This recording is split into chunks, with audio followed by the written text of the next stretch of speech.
हे गोविंद मासाचे गौर पक्षाचे अमलकी व्रत एकादशी पावन दिवसाचे संपूर्ण भगवद्गीते पारायणाक तुमकां सक्कड भक्तवृंदाक भागवत पुराण कोंकणी टीमा तर्फे नवरत पूर्वक स्वागत करता. गुरुवंदन कोरनु मलगडेल आशीर्वाद मगोनु आम्ही सेशन सुरू करूया. ओम अज्ञानतिमिरान्धस्य ज्ञानाञ्जनशलाकय चक्षुरुन्मीलितं येन तस्मै श्री गुरुवे नमः. श्री चैतन्य मनोभीष्टं स्थापितं येन भूतले स्वयं रूप कदा मह्यं ददाति स्वपदान्तिकं. वन्देऽहं श्रीगुरु श्रीयुतपदकमलं श्रीगुरु वैष्णवांश्च श्रीरूपं साग्रजातां सहगण रघुनाथान्वितं सजीवं साद्वैतं सावधूतं परिजनसहितं श्रीकृष्ण चैतन्य देवं श्रीराधा कृष्ण पादान् सहगणा ललिता श्री विशाखान्वितंश्च. हे कृष्णा करुणा सिंधो दीनबंधो जगत्पते गोपेश गोपिका कांत राधाकांत नमोस्तुते. तप्त कांचन गौरांगी राधे वृंदावनेश्वरी वृषभानुसुते देवी प्रणमामि हरिप्रिये. वाञ्छाकल्पतरुभ्यश्च कृपा सिन्धुभ्य एव च पतितानां पावनेभ्यो वैष्णवेभ्यो नमो नमः. श्री कृष्ण चैतन्य प्रभु नित्यानंद श्री अद्वैत गदाधर श्रीवासादि गौर भक्तवृंद. हरे कृष्णा कृष्ण कृष्णा हरे हरे हरे रामा राम रामा हरे हरे. गीता महात्म्य सांगू कामगेल उठासाची विद्या माताजी. ओवर टू यू माताजी. हरे कृष्णा. हरे कृष्ण. शंकराचार्य विरचित श्री गीता महात्म्यं. गीता शास्त्रम् इदं पुण्यं यः पठेत् प्रयतः पुमान् विष्णुपादम् अवाप्नोति भयशोकादिवर्जितः. गीताध्यायनशीलस्य प्राणायामः परस्य च नैव सन्ति हि पापानि पूर्वजन्मा कृतानि च. मलिनामोचनां पुंसां जलस्नानां दिने दिने सकृद् गीतामृतस्नानं संसारामलनाशनं. गीतासु गीतकर्तव्य किम् अन्यशास्त्रविस्तरैः या स्वयं पद्मनाभस्य मुखपद्माद् विनिश्रिता. भारतामृत सर्वस्वं विष्णुवक्त्राद् विनिश्रितं. गीता गंगोदकं पीत्वा पुनर्जन्म न विद्यते. सर्वोपनिषदो गावो दोग्धा गोपालनन्दनः पार्थो वत्स सुधीर्भोक्ता दुग्धं गीतामृतं महत्. एकं शास्त्रं देवकी पुत्र गीतम् एको देवो देवकी पुत्र एव. एको मंत्रस्य तस्य नामानि यानि कर्मापि एकं तस्य देवस्य सेवा. हरे कृष्ण. हरे कृष्णा. धन्यवाद माताजी. आज आमगेल उठासाची वरिष्ठ भक्त आमगेल सकल प्रीतीची हरग्रेस मथुरा माता देवकी दासी माताजी आणि आज आमकां इनॉग्रल एड्रेस आणि जपा टॉक दिता आसाची. हरे कृष्ण माताजी. दंडवत प्रणाम. हरे कृष्णा. ओम नमो विष्णुपादाय कृष्णपृष्ठाभूतले श्रीमते जयपताक स्वामी नामिने नमः. आचार्य पदाय निताय कृपदाय गौरकथा दामोदर नगरग्रामताय नमः. ओम विष्णुपादाय कृष्णपृष्ठाभूतले श्रीमते भक्तिवेदांत स्वामी नामिने नमस्ते सरस्वती देवी गौरवाणी प्रचार निर्विशेष शून्यवादी पाश्चात्य विस्तारणी. जय श्री कृष्ण चैतन्य प्रभु नित्यानंद श्री अद्वैत गदाधर श्रीवासादि गौर भक्तवृंद. हरे कृष्ण कृष्ण कृष्ण हरे हरे हरे राम राम राम हरे हरे. भगवद्गीता संच अध्यायो आणि 43 आणि 44 श्लोका तंत सांगता कृष्ण तत्र तं बुद्धि संयोगं लभते पौरदेहिकं यतते च ततो भूयः संसिद्धो कुरु नन्दनः. पूर्वाभ्यासेन तेनैव हीहते हवशो अपि सः. म्हणून सांगता आज अर्थ कसं म्हणणार रे आम्ही भक्ती सेवेंत आसून भक्ती सेवा करताची एका आम्ही पतन जाल्ल्यारी आमकां ताजे निमित्त कसले नश्ट ना. कालक्रमेण आमकां कसं जाता देवोत्तम परम पुरुषाका स्मरण करची स्थिती भगवंतू आमकां दिता म्हणून सांगता. कसं म्हळ्यार हे गजेंद्र मोक्ष काणीतू हे आमकां सादृश्य दृष्टांत दिसता. प्रद्युम्न इंद्रद्युम्न महाराजो अगस्त्य ऋषी शापान गजेंद्र जाता. तो गजेंद्र म्हळ्यार सकड हस्तेचे राय जाता. त्यांना तुमको तस एक काणी कसं जाता ते गजेंद्राक ती सुसुडी ते मोसळे धरता. 1000 वर्ष गजेंद्र ते सिसुडी दखून म्हाका आपणाक रक्षण करूंक प्रयत्न करता जाल्यार जायना. जाल्यार ताणे फुडली जन्मांत ते भक्ती केलेले ताका उडगास जाता. ते स्तोत्र उडगास जाता. सो गजेंद्र स्तुती म्हळ्यार भारी एक इम्पॉर्टंट स्तुती तो देवाक आपयता, भक्तीन आपयता. तेन्ना तांतू सांगता कसं म्हळ्यार येते तेच तो भूया संसिद्धी करू नंदना.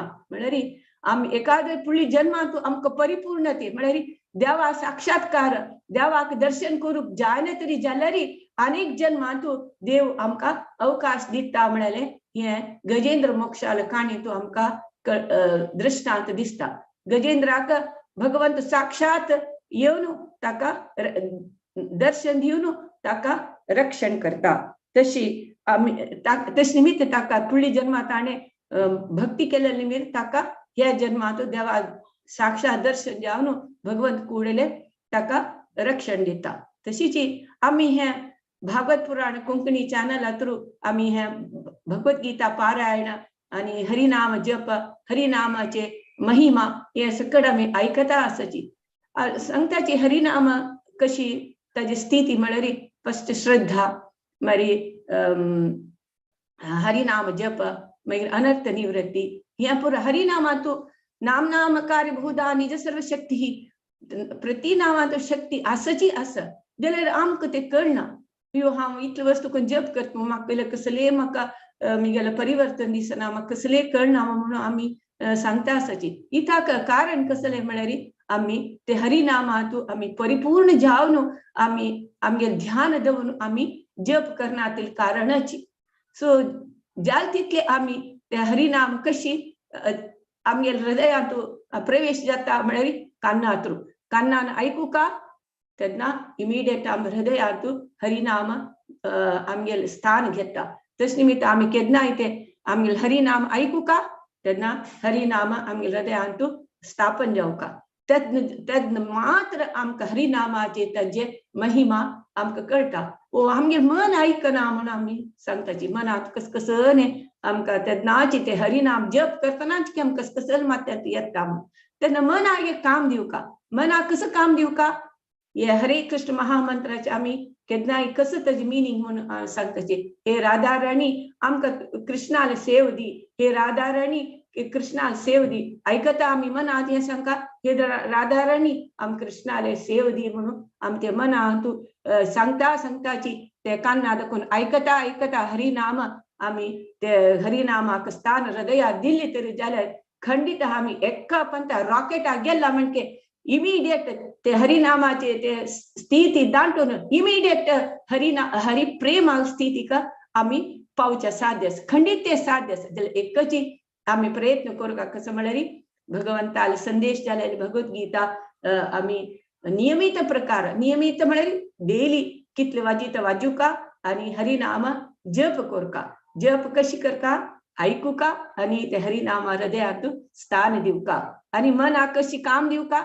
हे हरिनामाचे मिनिंग आम्ही दिली तर जाले खंडित आम्ही एक न एक दिवस आम्ही ते भगवंताला साक्षात्कार करू खंडित साध्य असं म्हणाले. हे गजेंद्र मोक्षाले काणी ना आमकां कळटा. हरे कृष्णा. थँक्यू. हरे कृष्ण माताजी. दंडवत प्रणाम. बारील ऐकून तुम्ही आमकां भक्तीचे आणि जपाचे महत्व सांगून दिले आणि देवाल भक्ती प्राप्ती करून आम्ही कशी तागे साक्षात्कार करीत म्हणून सांगून दिले. अनंत आनंद धन्यवाद माताजी. हरे कृष्णा. धन्यवाद. हरे कृष्ण. आता मी भगवद्गीते पारायण स्टार्ट करें. सकळ जन राखून बसलेंची चरडवानी हरे कृष्ण अद्यक अध्यायु अर्जुन विषाद योग संगु कमगलुट्ट सची हेमापई माताजी 1 to 15 श्लोक 16 to 30 श्लोक मंजुला शनै माताजी 31 to 46 श्लोक शांता भट माताजी आणि रमा भट माताजी. हरे कृष्ण माताजी तुम्ही स्टार्ट करेल. हरे कृष्ण सकळं नमस्कार. ओम नमो भगवते वासुदेवाय. ओम नमो भगवते वासुदेवाय. ओम नमो भगवते वासुदेवाय. नारायणं नमस्कृत्यं नरं चैव नरोत्तमं देवीं सरस्वतीं व्यासं ततो जयम् उदीरयेत्. प्रथमो अध्याय अर्जुन विषाद योग. धृतराष्ट्र उवाच क्षेत्रे कुरुक्षेत्रे समवेतायुयुत्सवः मामका पाण्डवाश्चैव किम कुर्वत संजय. संजय उवाच दृष्ट्वा तु पाण्डवानीकं व्यूढं दुर्योधनस्तदा आचार्य उपसंगम्य राजा वचनं ब्रवीत्. पश्येतां पाण्डुपुत्राणा आचार्य महती चमूं व्यूढां द्रुपदपुत्रेण तव शिष्येण धीमता. अत्र शूरा महेश्वासा भीमार्जुन समायुधि युयुधानो विराटश्च द्रुपदश्च महारथः. दृष्टकेतु चेकिताना काशीराजश्च वीर्यवान् पुरुजित् कुन्तिभोजश्च शैबश्च नरपुङ्गवः. युधामन्युश्च विक्रान्त उत्तमौजाश्च वीर्यवान् सौभद्रो द्रौपदेयाश्च सर्व एव महारथाः. अस्माकं तु विशिष्टाये तानि बोधद्विजोत्तम नायका मम सैन्यस्य संज्ञार्थं तान् ब्रवीमि ते.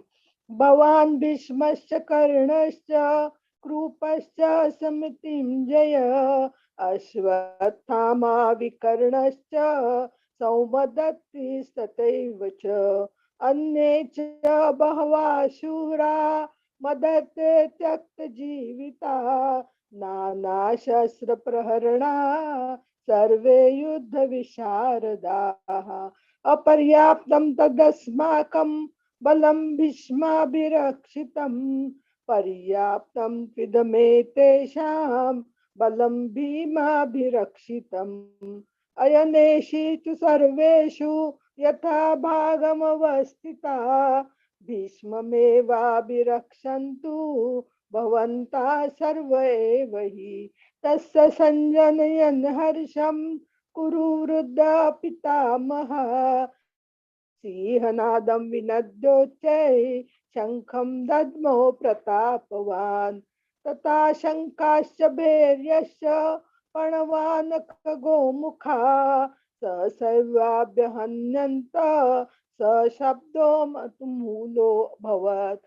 तथा श्वेते हये युक्ते महति सन्दने स्थितो मानवा पाण्डवश्चैव दिव्यो शङ्खो प्रदद्मतु. पाञ्चजन्यं ऋषिकेशो देवदत्तं धनञ्जयः पौण्ड्रं दद्मो महाशङ्खं भीमकर्मा वृकोदरः.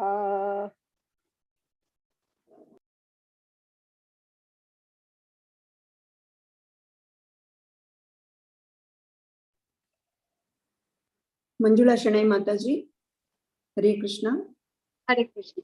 अनंत विजयं राजा कुंती पुत्रो युधिष्ठिरः नकुलः देवश्च सुघोष मणिपुष्पकौ काशश्च परमेश्वासः शिखण्डी च महारथः दृष्टद्युम्नो विराटश्च सात्यकिश्चापराजितः द्रुपदो द्रौपदेयाश्च सर्वशः पृथिवीपते सौभद्रश्च महाबाहुः शङ्खान् दद्मुः पृथक् पृथक् सघोषो धार्तराष्ट्राणां हृदयानि व्यदारयत् नभश्च पृथिवीं चैव तुमुलो व्यनुनादयन् अथ व्यवस्थितान् दृष्ट्वा धार्तराष्ट्रं कपिध्वजः प्रवृत्ते शस्त्रसम्पाते धनुरुद्यम्य पाण्डवः। ऋषिकेशं तदा वाक्यम् इदमाह महीपते। अर्जुन उवाच सेनयोरुभयोः मध्ये रथं स्थापयमेच्युत। यावदेता निरीक्षेऽहं योद्धुकामानवस्थितान् कैर्मया सह योद्धव्यम् अस्मिन् रणसमुद्यमे। योत्समानानवेक्षेऽहं य एतेऽत्र समागताः धार्तराष्ट्रस्य दुर्बुद्धेर्युक्तिप्रियचिकीर्षवः। सञ्जय उवाच एवमुक्तो ऋषिकेशो गुडाकेशेन भारत सेनयोरुभयोः मध्ये स्थापयित्वा रथोत्तमम्। भीष्मद्रोण प्रमुखतः सर्वेषां च महीक्षिताम् उवाच पार्थ पश्यैतान् समवेतान् कुरूनिति। तत्रापश्यन् स्थितान् पार्थः पितॄनथ पितामहान् आचार्यान् मातुलान् भ्रातॄन् पुत्रान् पौत्रान् सखींस्तथा श्वशुरान् सुहृदश्चैव सेनयोरुभयोरपि तान् समीक्ष्य स कौन्तेय सर्वान् बन्धूनवस्थितान् कृपया परयाविष्टो विषीदन्निदमब्रवीत्। अर्जुन उवाच दृष्ट्वेमं स्वजनं कृष्ण युयुत्सं समुपस्थितम् सीदन्ति मम गात्राणि मुखै च परिशुष्यति वेपतुश्च शरीरे मे रोमहर्षश्च जायते गाण्डीवं स्रंसते हस्तात् त्वक् चैव परिदह्यते न च शक्नोम्यवस्थान्तुं भ्रमतीव च मे मनः। हरे कृष्ण। हरे कृष्ण। न च श्रेयो अनुपश्यामि हत्वा स्वजनमाहवे न काङ्क्षे विजयं कृष्ण न च राज्यं सुखानि च किं नो राजेन गोविन्द किं भोगैर्जीवितेन वा येषामर्थे काङ्क्षितं नो राज्यं भोगा सुखानि च त इमेव स्थिता युद्धे प्राणां त्यक्त्वा धनानि च आचार्याः पितरः पौत्राः तथैव च पितामहाः मातुलाः श्वशुराः पौत्राः शाला सम्बन्धिनस्तथा एतानन्तुमिच्छामि नतो अपि मधुसूदन अपि त्रैलोक्यराज्यस्य हेतो किं नो मही कृते नियत्यदात्र राष्ट्रान्न का प्रीतिशा जनार्दन पापमेवाश्रयेदस्मान् हत्वैतानाततायिन तस्मान्नारा वयं हन्तुं धातराष्ट्रं सबान्धवान् स्वजनं हि कथं हत्वा सुखिनः स्याम माधव यद्यपेतेन पश्यन्ति लोभोपहत चेतसः कुलक्षय कृतं दोषं मित्रद्रोहे च पातकम् कथं न ज्ञेयमस्माभिः पापाद् अस्मान् निवर्तितुं कुलक्षय कृतं दोषं प्रपश्यद्भिर्जनार्दन। हरे कृष्ण। हरे कृष्ण। कुलक्षये प्रणश्यन्ति कुलधर्म सनातन धर्मे नष्टे कुलं कृष्णम् अधर्मो भवुस्तत अधर्माभिभवात् कृष्ण प्रदुष्यन्ति कुलस्त्रिया स्त्रीषु दुष्टासु वासनेय जायते वर्णसंकरा संकरो नरकायैव कुलज्ञाना कुलस्य च पतन्ति पितरो हेषा लुप्तपिण्डोदकक्रिया तो दोषे रेते कुलज्ञाना वर्णसंकरकारके उत्सादन्ते जातिधर्मा कुलधर्माश्च शाश्वत उत्सन कुलधर्माणां मनुष्याणां जनार्दन नियते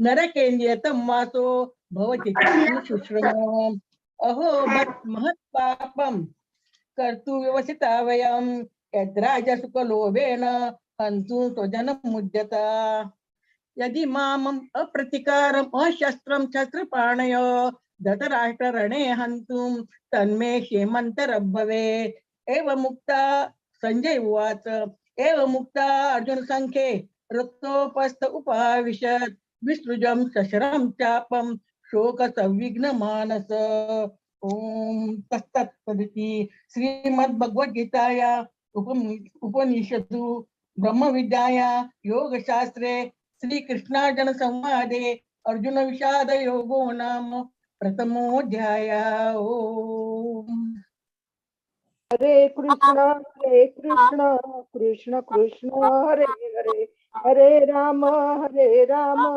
राम राम हरे हरे. कृष्णार्पणमस्तु.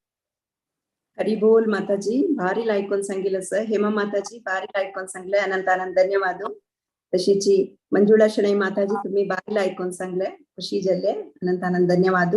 शांता भट माताजी आणि रमा भट माताजी अनंत अनंत धन्यवाद माताजी. भारी चंद्रकोन सांगितलंस तुम्ही. आता मी दोन्ही अध्याय सांख्य योगा सांगू आमगे लुटसची 1 to 15 श्लोक शिल्पा हेगडे माताजी, 16 to 30 रश्मी भट माताजी, 31 to 45 श्लोक संध्या ईश्वर माताजी, 46 to 59 श्लोक दीपा भट माताजी, 60 to 72 श्लोक सुगुणा भट माताजी. हरे कृष्णा. तुम्ही स्टार्ट करेत शिल्पा माताजी. हरे कृष्णा. हरे कृष्णा माताजी. ओम परमात्मने नमः. द्वितीयोऽध्यायः सांख्ययोगः. संजय उवाच तं तथा कृपयाविष्टम् अश्रुपूर्णाकुलेक्षणं विषीदन्तमिदं वाक्यम् उवाच मधुसूदन. श्रीभगवानुवाच कुतस्त्वाकश्मलमिदं विषमे समुपस्थितम् अनार्यजुष्टम् अस्वर्ग्यम् अकीर्तिकरमर्जुन. क्लैभ्यं मास्मगम पार्थ नैतत्त्वय्युपपद्यते क्षुद्रं हृदय दौर्बल्यं त्वक्तोत्तिष्ठ परन्तप. अर्जुन उवाच कथं भीष्ममहं सांख्ये द्रोणं च मधुसूदन इषुभिः प्रतियोत्स्यामि पूजार्हावरिसूदन. गुरून् हत्वा हि महानुभावन् श्रेयो भोक्तुं भैक्षुम् अपीह लोके हत्वार्थकामांस्तु गुरूनिहैव भुञ्जेय भोगानुरुधिरप्रदिग्धान्. न चैत विद्मः कतरन्नो गरियो यद्वा जहिमा यदि वा नो जयुः. यानेव हत्वा न जिजीविषाम ते अवस्थिता प्रमुखे धार्तराष्ट्राः. कार्पण्यदोषोपहत स्वभाव पश्चामि त्वां धर्मसम्मूढचेताः. यश्रेयस्यान्निश्चितं ब्रूहि तन्मे शिष्यस्तेऽहं शाधिमां त्वां प्रपन्नं न हि प्रपश्यामि ममाप अनुद्याद्य यश्चोकमुच्चोषणमिन्द्रियाणाम् अवाप्य भूमाव असपत्न मृद्धं राज्यं सुराणाम् अपि चाधिपत्यं. संजय उवाच एवमुक्त्वा ऋषिकेशं गूढाकेश परन्तप न योत्स्या इति गोविन्द मुक्त्वा तूष्णीं बभूवः. तमुवाचा ऋषिकेश प्रहसन्नीव भारत सेनयोरुभयोर्मध्ये विषीदन्तमिदं वचः. श्रीभगवानुवाच अशोच्या अन्वशोचस्त्वं प्रज्ञावादांश्च भाषसे गतासून गतासूंश्च नानुशोचन्ति पंडिताः. न त्वेवाहं जातुनासं न त्वं नेमे जनाधिपाः. न त्वयि न भविष्याम सर्ववयमतः परं. देहिनोऽस्मिन् यथा देहे कौमारं यौवनं जरा तथा देहान्तरप्राप्ति धीरस्तत्र न मुह्यति. मात्रा स्पर्शास्तु कौन्तेय शीतोष्ण सुख दुःखदाः आगमापायिनो नित्य स्थितिक्षस्व भारत यमी न व्यतयन्ते ते पुरुषं पुरुषर्षभ समदुःख सुखं धीरं सोमृतत्वाय कल्पते। हरे कृष्ण। न सातो विद्यते भावो न भावो विद्यते सतः उभयोरपि द्रष्टोऽन्तः त्वनयो त्वददर्शिभिः अविनाशी तु तद्विद्धि येन सर्वमिदं ततं विनाशमव्ययस्यास्य न कश्चित् कर्तुमर्हति। अन्तवन्त इमे देहा नित्याशोक्त्य शरीरिणा अनाशिनो प्रमेयस्य तस्मात् युध्यस्व भारत येनं वेति हन्तारं यश्चैनं मन्यते हतम् उभौ तौ न विजानीतो न्यायं हन्ति न हन्यते न जायते म्रियते वा कदाचित् न्यायं भूत्वा भविता वा नयो भूय अजो नित्यं शाश्वतोऽयं पुराणो न हन्यते हन्यमाने शरीरे वेदा विनाशिनं नित्यं य येनमजमव्ययम् कथं स पुरुष पार्थ कं घातयति हन्तिकम् वांसि जीर्णानि यथा विहाय नवानि ग्रहणान्यरोपणानि तथा शरीराणि विहाय जीर्णा नन्यानि हयन्ति नवानि देहि नैनं छिन्दति शस्त्राणि नैनं दहति पावका न चैनं क्लेदयन्त्यापो न शोषयति मारुतः अच्छेद्योऽयमाधाव्योऽहम् अक्लेद्यो शोष एव च नित्या सर्वगता स्थाणु अचलोऽयं सनातना अव्यक्तायमचिन्त्योऽयम् अविकार्यो मुच्यते तस्मादेवं विदित्वैनं शोचितुमर्हसि अथ चैनं नित्यजातं नित्यं वा मन्यसे मृतं तथापि त्वं महाभावो नैवं शोचिमर्हसि जातस्य हि ध्रुवो मृत्युः ध्रुवं जन्म मृतस्य च तस्मादपरिहार्येऽर्थे न त्वं शोचितुमर्हसि अव्यक्तादीनि भूतानि व्यक्तामद्यानि भारत अव्यक्तानि धनानैव तत्रा का परिदेवना आश्चर्यवत् पश्यति कश्चिदेनम् आश्चर्यवत् वदति तैव ध्यानम् आश्चर्यवचैनमन्ये शृणोति श्रुत्वाप्येनं वेद न चैव कश्चित् देहि नित्यं ममाद्यो ध्येयों देहे सर्वस्य भारत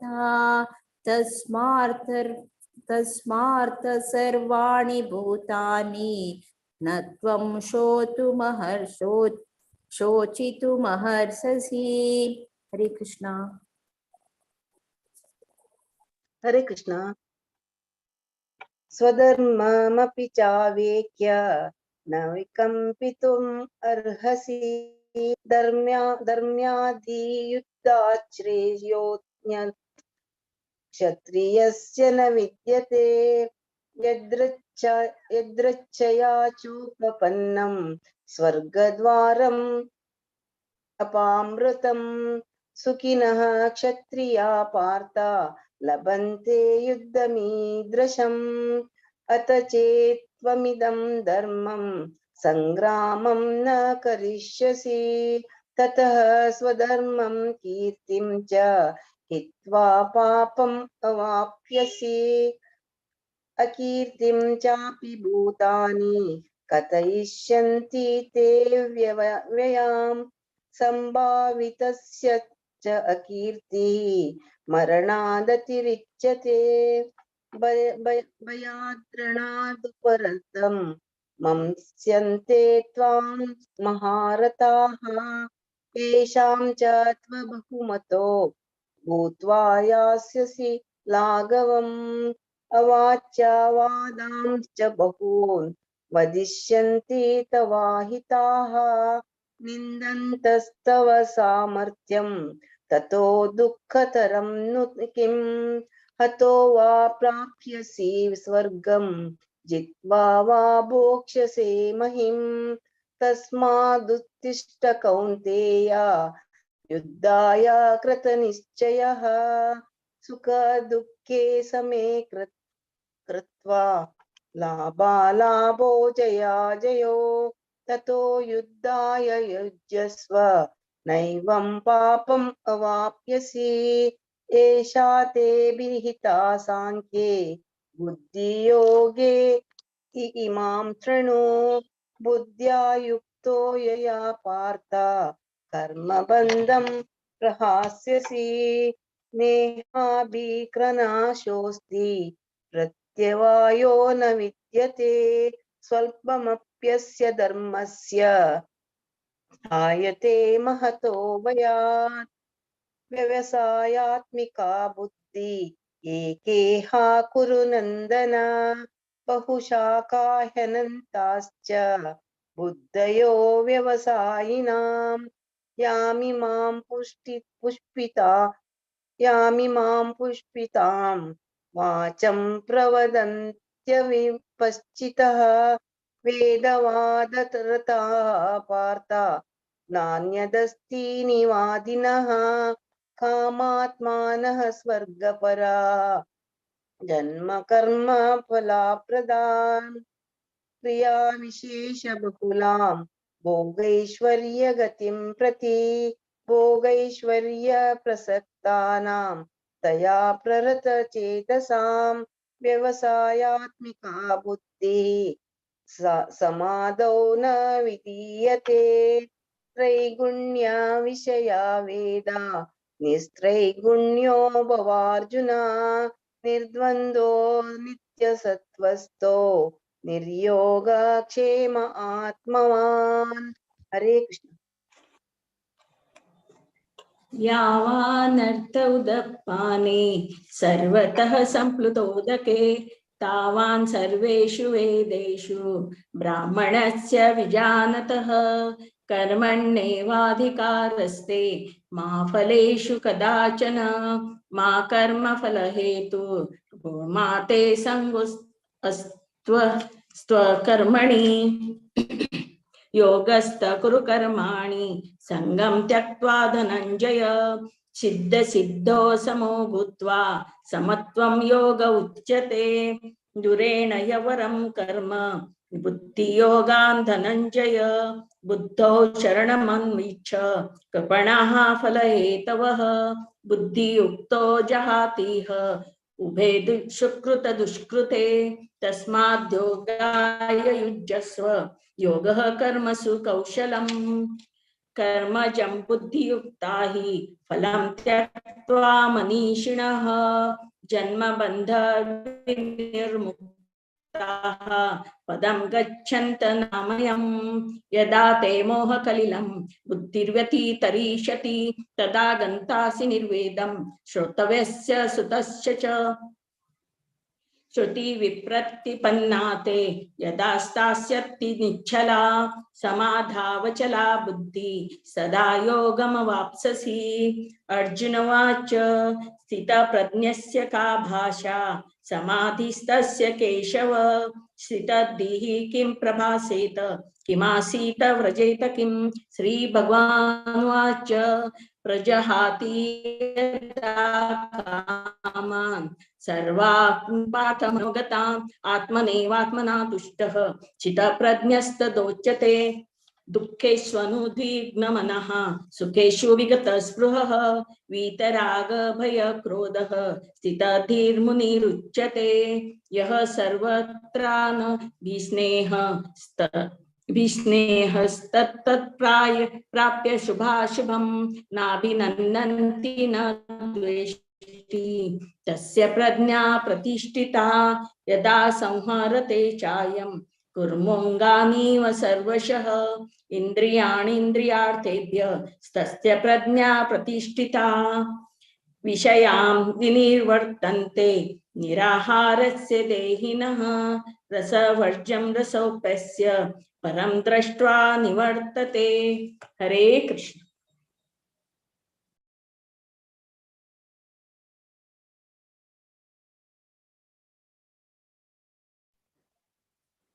सुगुणा भट्ट माताजी।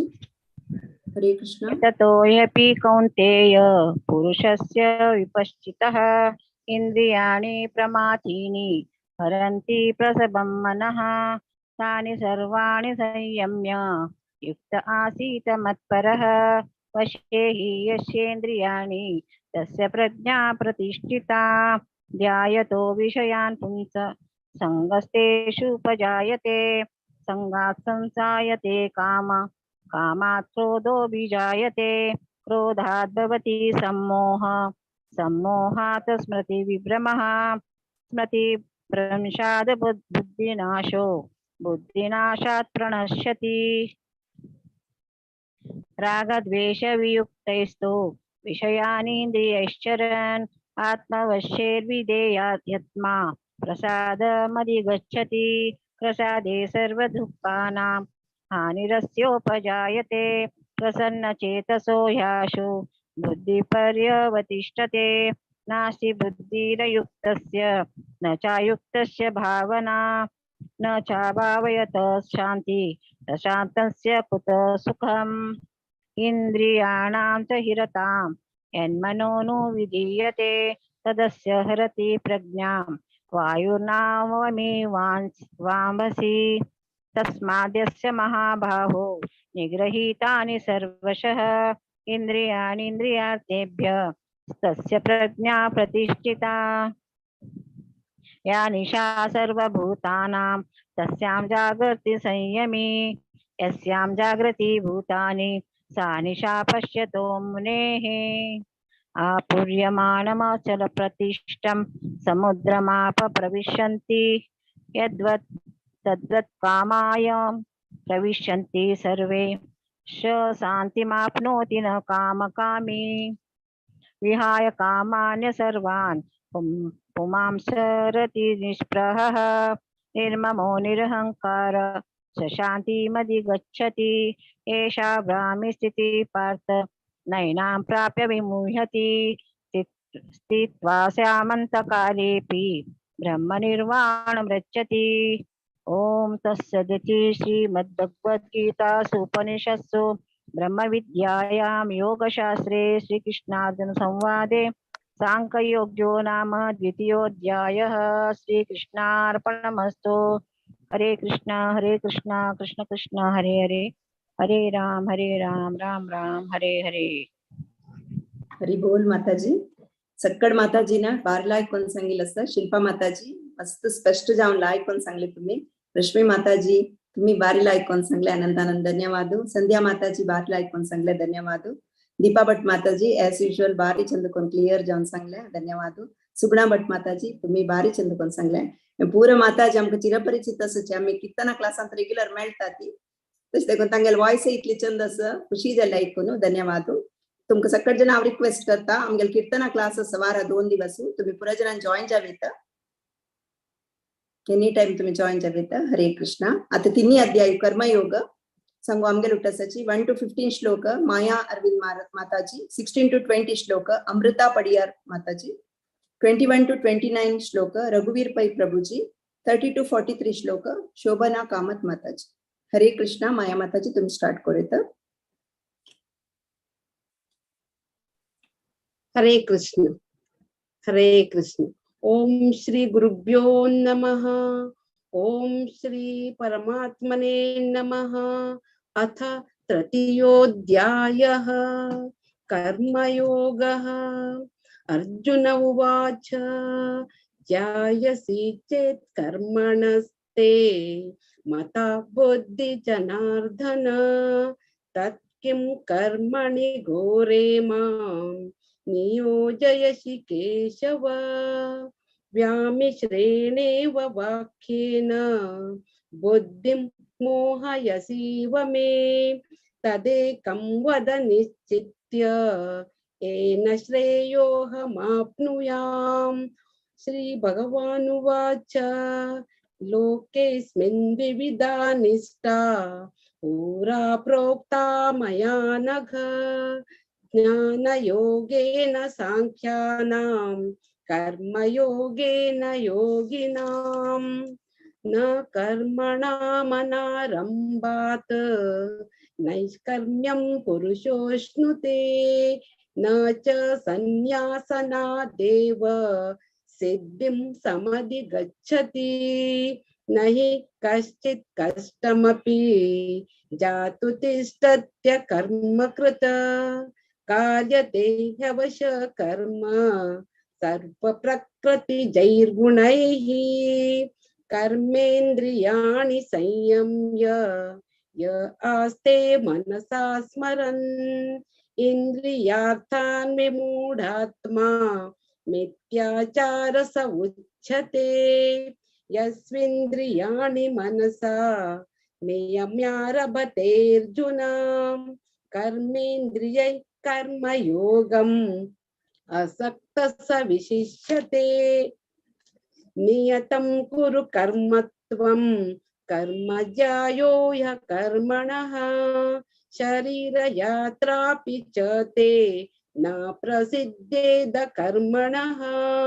यज्ञार्थार्था कर्मण्योऽन्यत्र लोकोऽयं कर्म बन्धनः. तदर्थं कर्म कौन्तेय मुक्तसंग समाचर. सह यज्ञा प्रजा सृष्ट्वा पुरोवाच प्रजापतिः अनेन प्रसविष्वद्वम् एष ओस्पृष्ट कामदुःख. देवान् भावयतानेन ते देवा भावयन्तु वः. परस्परं भावयन्तः श्रेयपरमवाप्स्यथ.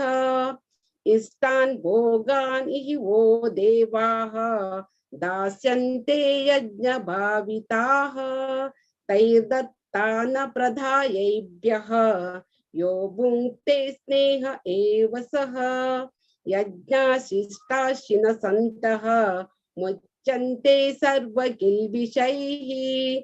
भुञ्जते त्वगं पापाः ये पञ्चात्मत्कारणात्.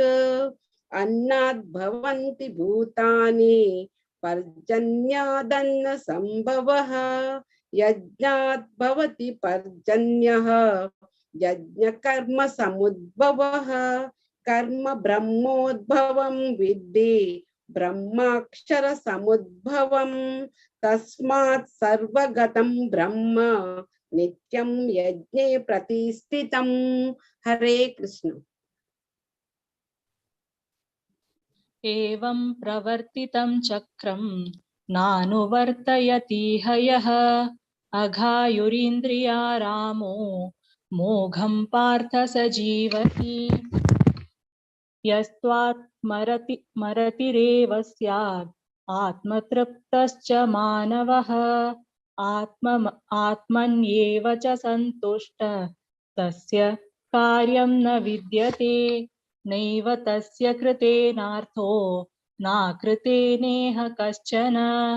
न चास्य सर्वभूतेषु कश्चिदर्थव्यपाश्रयः तस्मादसक्त सततं कार्यं कर्म समाचर असक्तो ह्याचरन् कर्म परमाप्नोति पूरुषः कर्मणैव हि संसिद्धिम् आस्थिता जनकादयः लोकसङ्ग्रहमेवापि सम्पश्यन् कर्तुमर्हसि। हरे कृष्ण। यदाचरति श्रेष्ठा ततदेवेतरो जनः यत् प्रमाणं गुरुते लोकस्थाधानुवर्तते न मे पार्थस्ति कर्तव्यं त्रिषु लोकेषु किंचन नानावाप्तमाप्तव्यं वर्त एव च कर्मणि यदि हय्यं न वर्तेयं जातु कर्मण्यतज्जितः मम वर्त्मानुवर्तन्ते मनुष्या पार्थ सर्वशः उत्सीदेयुरिमे लोका न कुर्यां कर्म चेदहम् सत्कारस्य च कर्तस्याम् अहम्यामीमायः प्रजाः सक्ताः कर्मण्य विध्वंसो यथा कुर्वन्ति भारत कुर्याद् विध्वंस तथा शक्तं चिकीर्षुर्लोक संग्रहम् न बुद्धिभेदं जन एद ज्ञानं कर्म संज्ञानम् जोष सर्वकर्माणि विद्वान् युक्तः समाचरन् प्रकृते क्रियमाणानि गुणे कर्माणि सर्वशः अहंकार विमूढात्मा कर्ताहमिति मन्यते तत्त्ववित्तु महाबाहो गुणकर्मा विभागयोः गुणागुणेषु वर्तन्त इति मत्वा न सज्जते प्रकृतेर्गुणमूढाः सज्जन्ते गुणकर्मसु तान् कृत्स्य विदो मन्धान् कृष्णाविन्न विचालयेत्। हरे कृष्ण।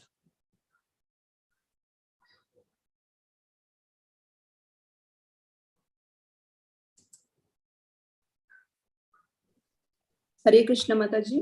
हरे कृष्ण. म्यूट सच माताजी तुम्ही.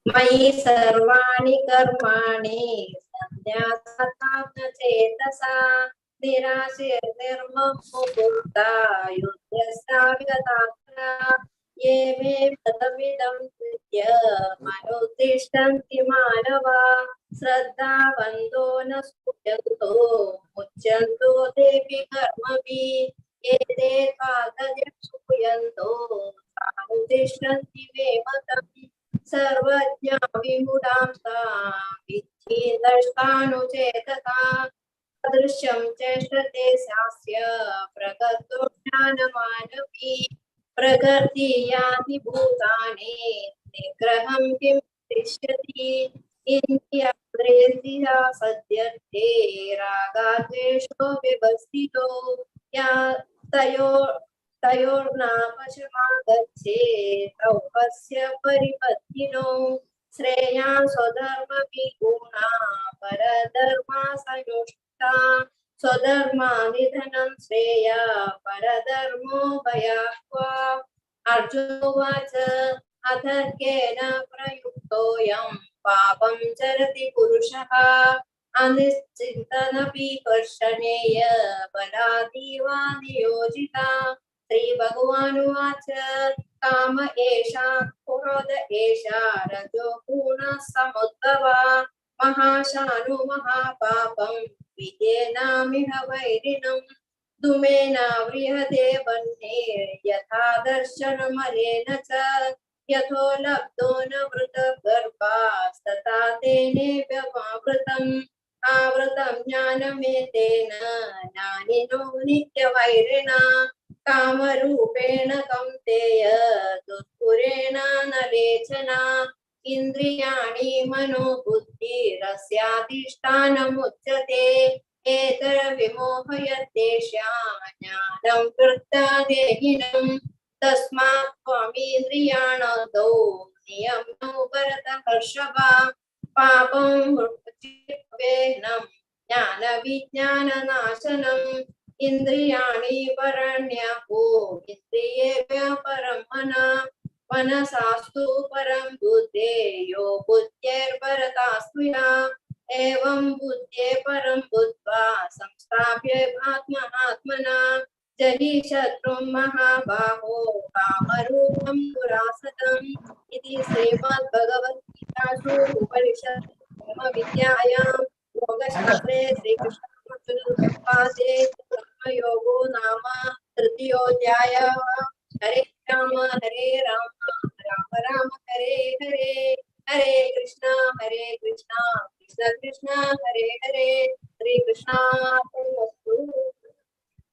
हरे कृष्णा बारी लायकोन सांगले माताजी माया माताजी तुमगे लोट सांगूक बारी खुश चले स्पष्ट जाऊन तुम्ही सांगले तुमगे लोट रिपीट करचे आमका बारी लाई चले अमृता माताजी तुम्ही बारी लायकोन सांगले अनंतानंद धन्यवाद तशीची रघुवीर प्रभुजी तुम्ही बारी लायकोन सांगितले असे धन्यवाद शोभना माताजी तुम्ही बारी लायकोन सांगले धन्यवाद माताजी बारी खुशी जाय आता 4 अध्याय ज्ञान योग सांगूक आमगे लोट असची प्रतिभा नायक and team I think Brahmavar टाकून हरे कृष्ण हरे कृष्ण हरे जय संकटकी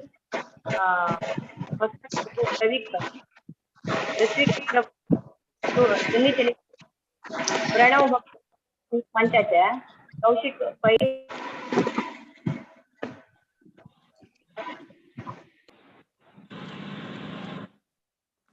माताजी तुम्ही म्यूट असेच माताजी हरे कृष्णा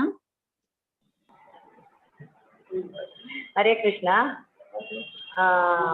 आज 4 अध्यायाचे सांगतात असते प्रवीत पै फर्स्ट श्लोको सेकंड आणि थर्ड ऋत्विक प्रभु फोर्थ आणि फिफ्थ प्रणव भक्ता 6 to 8 Kaushika Pai 9 to 10 Pranavi भक्ता 11 to 13 भूमिका प्रभु 14 to 16 विकला पै 17 to 19 Aditi गडियार 20 to 22 Anjali गडियार 23 to 25 प्रतीक्षा आणि पद्मश्रीकिनी 26 to 29 प्रज्वल शणै 30 to 35 पूरब नायक 36 to 39 वैष्णव शणै 40 to 43 अच्युत राय नायक।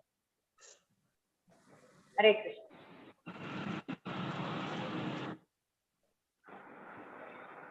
प्रवीक पै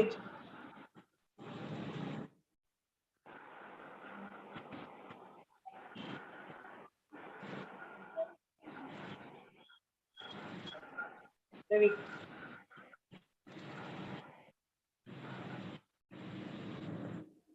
हरे कृष्णा स्टार्ट करूयात माताजी चरडवाना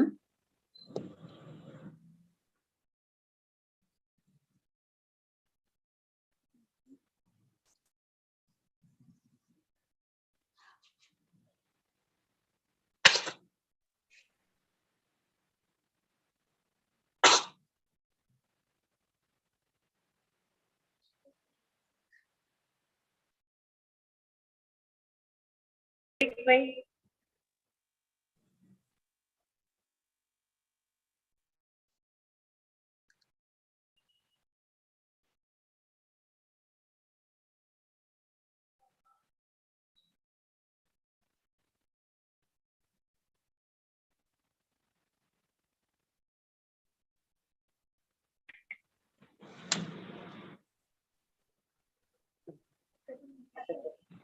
अतः चतुरोध्यायः ज्ञानकर्मयोगः श्रीभगवान् इमं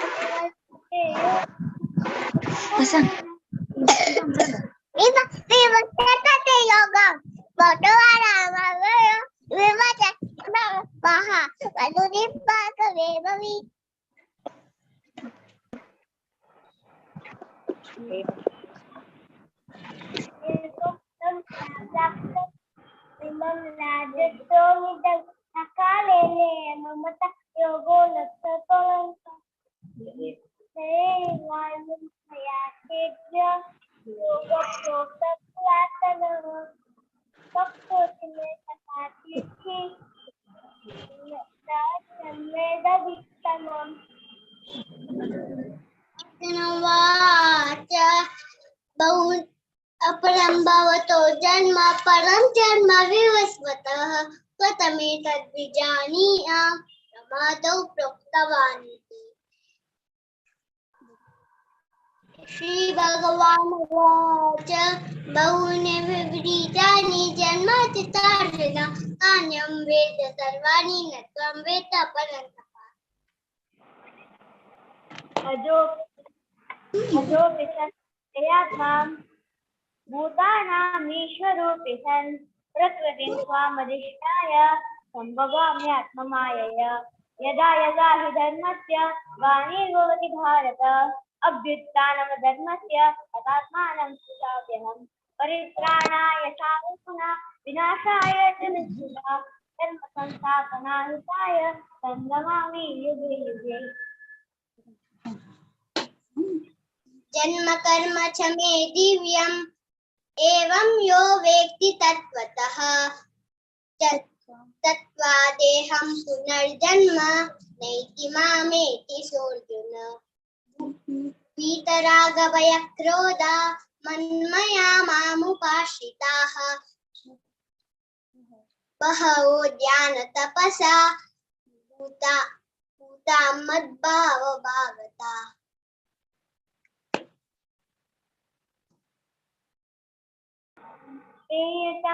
प्रपद्यन्ते तान्त्रिकैव भजाम्यहम् मम वचनानुवर्तन्ते मनुष्या पार्थ सर्वशः कांस्य कर्मणा सिद्धिं यजन्त इह देवताः सिद्धं हेमानुषे लोके सिद्धि भवति कर्मजा चातुर्वर्णं मया स्पष्टं गुणकर्म विभागतः तस्य कर्मारमपि मा विद्यकर्तारमव्ययम्। न मां कर्माणि लिम्पन्ति न मे कर्मफले स्तः इति मां योऽभिजानाति कर्मफलेन स बध्यते। एवं ज्ञानत्वकृतं कर्म पूर्वैरपि विमुच्यते कुरु कर्मैव तस्मात् त्वं पूर्वतरं कृतं किं करं किमकर्मेति कवयो प्रत्रमोहिताः तस्य कर्म प्रवक्ष्यामि यज्ञात्वा मोक्षसे शुभात्। कर्मण्योऽपि बोधव्यं च हि कर्मणः अकर्मणो गतिः कर्मण्यकर्मय पश्चेत् अकर्मणि च कर्मयः स बुद्धिमान् मनुष्येषु प्रयत्नः कृष्ण कर्मकृत्। यस्य सर्वे समारम्भाः कामसङ्कल्पवर्जिताः ज्ञानानुगतकर्माणं प्रमाणो पण्डितम्।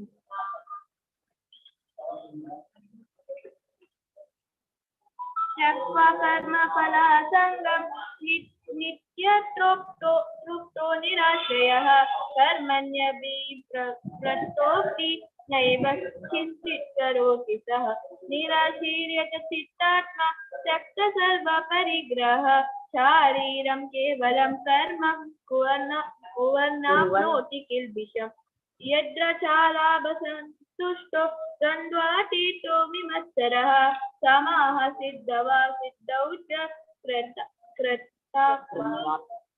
कृतां निबध्यते। गतसङ्गस्य मुक्तस्य ज्ञानावस्थितचेतसः यज्ञायाचरतः कर्म समग्रं प्रविलीयते ब्रह्मार्पणं ब्रह्महविः ब्रह्मणो ब्रह्मणाहुतं ब्रह्मैव तेन संस्थव्यं ब्रह्मकर्म समाधिनो दैवमेवापरे यज्ञं योगिनः पर्युपासते ब्रह्मज्ञापरे यज्ञं यज्ञेनैव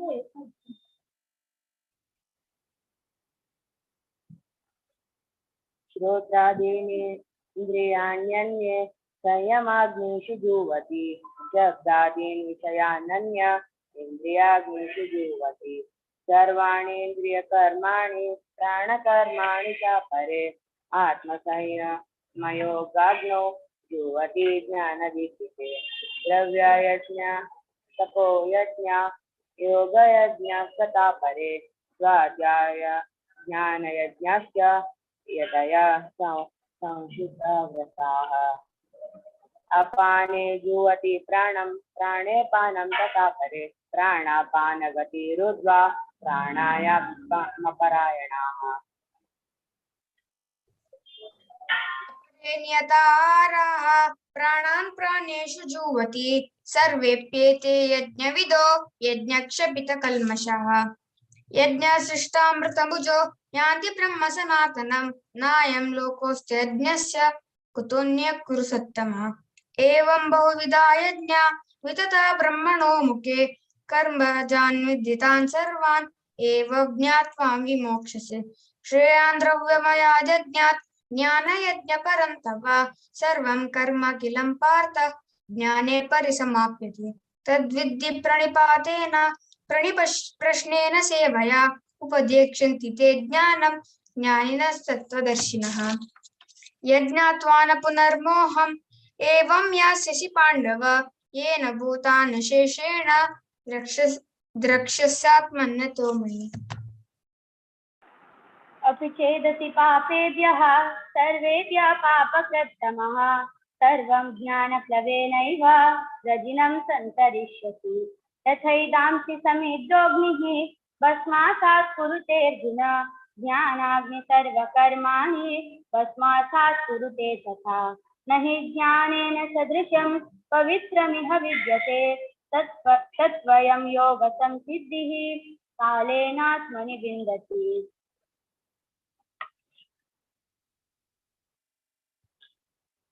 श्रद्धावान् लभते ज्ञानं तत्परः संयतेन्द्रियः ज्ञानं लब्ध्वा परं शान्तिम् अचिरेणाधिगच्छति अज्ञाश्चाश्रद्धदानश्च संशयात्मा विनश्यति नायं लोकोऽस्ति न परो न सुखं संशयात्मनः योगसंन्यस्तकर्माणं ज्ञानसञ्छिन्न संशयम् आत्मवन्तं न कर्माणि निबध्नन्ति धनञ्जय तस्मादज्ञानसम्भूतं रसं ज्ञानाशीनात्मनः चित्त्वैनं संशयं योगम् आतिष्ठोत्तिष्ठ भारत ओम तत्सत् श्रीमद्भगवद्गीतासु उपनिषत्सु ब्रह्म विद्यायां योगशास्त्रे श्रीकृष्णार्जुन संवादे ज्ञान कर्म संन्यास योगो नाम चतुर्थोऽध्यायः। हरे कृष्णा हरि बोल माताजी लक्ष्मी माताजी प्रतिभा माताजी मस्त धन्यवाद सक्कट चरणवा ಒಟ್ಟುಕೊಂಡು तुम्ही ಬಾರಿ ಲೈಕ್ವನ್ನು ರಿಸೈಡ್ ಕರೆಸಿಲ್ಲ ಬಾರಿ ಖುಷಿ ಜಲ್ಲಿ ಅನ್ನಿ ಬ್ರಹ್ಮವರ ತಕುನು ಹಂಗೆಲ್ಲ ಅನ್ನಕ್ಕೆ ನಾವು ಲಕ್ಷ್ಮಿ ಮಣು अन्नी मस्त चरडू अंक ट्रेन करता सची लाइक भगवद्गीते श्लोक शिकोचे कीर्तन शिकोचे चरडू अंक मस्त वर्ष तकून आपण येतस मेगले गाव ब्रह्मावर आणि पुरे चरडू आपण बारी खुशी झाले मस्त नवी नवी चरडू आयली बारी खुशी दिसत असत प्रतिभा माताजी अनंत अनंत धन्यवाद तुमका अशी तुम्ही प्रति वेळ चरडू अंक पार्टिसिपेट करे सुका म्हणा विनंती करता धन्यवाद माताजी हरे कृष्ण आता आम्ही सक्कट जण ओट्टू मेळणू चैंटिंग कोरे 108 टाइम्स देवाल नामस्मरण कोरे आज आमगे लुटासची वरिष्ठ भक्त मंदाकिनी माताजी हरग्रेस मंदाकिनी माताजी हरे कृष्ण माताजी दंडवत प्रणाम हरे कृष्ण माताजी दंडवत प्रणाम वरिष्ठ नहीं हावा हमारे तुम्ही मनकेच माताजी हरे कृष्ण सक्कड भक्तवृंदाक नमस्कार करता आणि हंग आशिले गरिष्ठ वैष्णव सर्वांक दंडवत प्रणाम करता आणि माखे सेव दिलेले भगवत पुराण कोंकणी टीमाक भरती आभार असाव मुरलीधर चरण प्रभु आणि सखी चरण माताजी का दंडवत प्रणाम हरे कृष्णा स्टार्ट करिया चैंटिंग जय श्री कृष्ण चैतन्य प्रभु नित्यानंद श्री अद्वैत गदाधर शिवासादि गौर भक्तवृंद।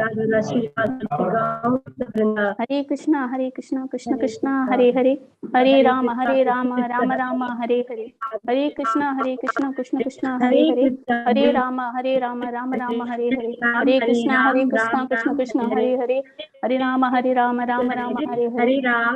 हरे कृष्णा कृष्ण कृष्ण हरे हरे, हरे राम राम राम हरे हरे, हरे कृष्ण कृष्ण कृष्ण हरे हरे, हरे राम राम राम हरे हरे, हरे कृष्ण कृष्ण कृष्ण हरे हरे, हरे राम राम राम हरे हरे, हरे कृष्ण कृष्ण कृष्ण हरे हरे, हरे राम राम राम हरे हरे, हरे कृष्ण कृष्ण हरे हरे, हरे राम राम राम हरे हरे, हरे कृष्ण कृष्ण कृष्ण हरे हरे, हरे राम राम राम हरे हरे, हरे कृष्ण कृष्ण कृष्ण हरे हरे, हरे राम राम राम हरे हरे, हरे कृष्ण कृष्ण कृष्ण हरे हरे, हरे राम राम राम हरे हरे, हरे कृष्ण कृष्ण कृष्ण हरे हरे, हरे राम राम राम हरे हरे, हरे कृष्ण कृष्ण कृष्ण हरे हरे, हरे राम राम राम हरे हरे, हरे कृष्ण कृष्ण कृष्ण हरे हरे, हरे राम राम राम हरे हरे, हरे कृष्ण कृष्ण कृष्ण हरे हरे, हरे राम राम राम हरे हरे, हरे कृष्ण कृष्ण कृष्ण हरे हरे, हरे राम राम राम हरे हरे, हरे कृष्ण कृष्ण कृष्ण हरे हरे, हरे राम राम राम हरे हरे, हरे कृष्ण कृष्ण कृष्ण हरे हरे, हरे राम राम राम हरे हरे, हरे कृष्ण कृष्ण कृष्ण हरे हरे, हरे राम राम राम हरे हरे, हरे कृष्ण कृष्ण कृष्ण हरे हरे, हरे राम राम राम हरे हरे, हरे कृष्ण कृष्ण कृष्ण हरे हरे, हरे राम राम राम हरे हरे, हरे कृष्ण कृष्ण कृष्ण हरे हरे, हरे राम राम राम हरे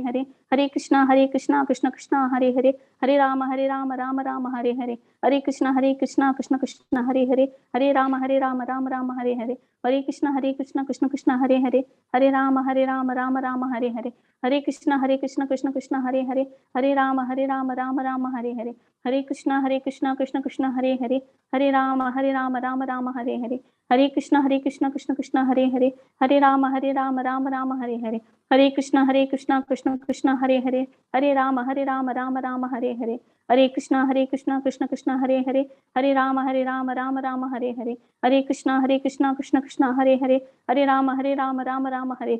हरे कृष्ण कृष्ण कृष्ण हरे हरे, हरे राम राम राम हरे हरे, हरे कृष्ण कृष्ण कृष्ण हरे हरे, हरे राम राम राम हरे हरे, हरे कृष्ण कृष्ण कृष्ण हरे हरे, हरे राम राम राम हरे हरे, हरे कृष्ण कृष्ण कृष्ण हरे हरे, हरे राम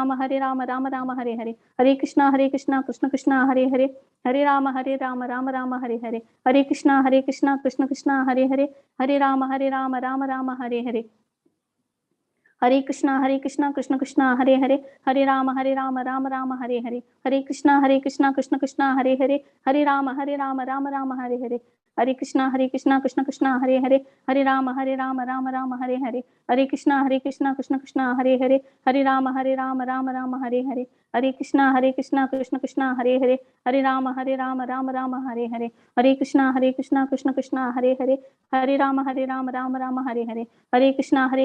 हरे कृष्ण कृष्ण कृष्ण हरे हरे, हरे राम राम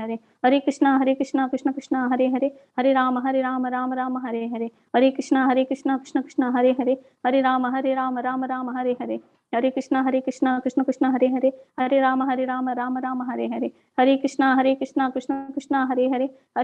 कृष्ण हरे हरे, हरे राम राम राम हरे हरे, हरे कृष्ण कृष्ण कृष्ण हरे हरे, हरे राम राम राम हरे हरे, हरे कृष्ण कृष्ण कृष्ण हरे हरे, हरे राम राम राम हरे हरे, हरे कृष्ण कृष्ण कृष्ण हरे हरे, हरे राम राम राम हरे हरे, हरे कृष्ण कृष्ण कृष्ण हरे हरे, हरे राम राम राम हरे हरे, हरे कृष्ण कृष्ण कृष्ण हरे हरे, हरे राम राम राम हरे हरे, हरे कृष्ण कृष्ण कृष्ण हरे हरे, हरे राम राम राम हरे हरे, हरे कृष्ण कृष्ण कृष्ण हरे हरे, हरे राम राम राम हरे हरे, हरे कृष्ण कृष्ण कृष्ण हरे हरे, हरे राम राम राम हरे हरे, हरे कृष्ण कृष्ण कृष्ण हरे हरे, हरे राम राम राम हरे हरे, हरे कृष्णा कृष्ण कृष्ण हरे हरे, हरे राम राम राम हरे हरे, हरे कृष्णा कृष्ण कृष्ण हरे हरे, हरे राम राम राम हरे हरे, हरे कृष्णा कृष्ण कृष्ण हरे हरे, हरे राम राम राम हरे हरे, हरे कृष्णा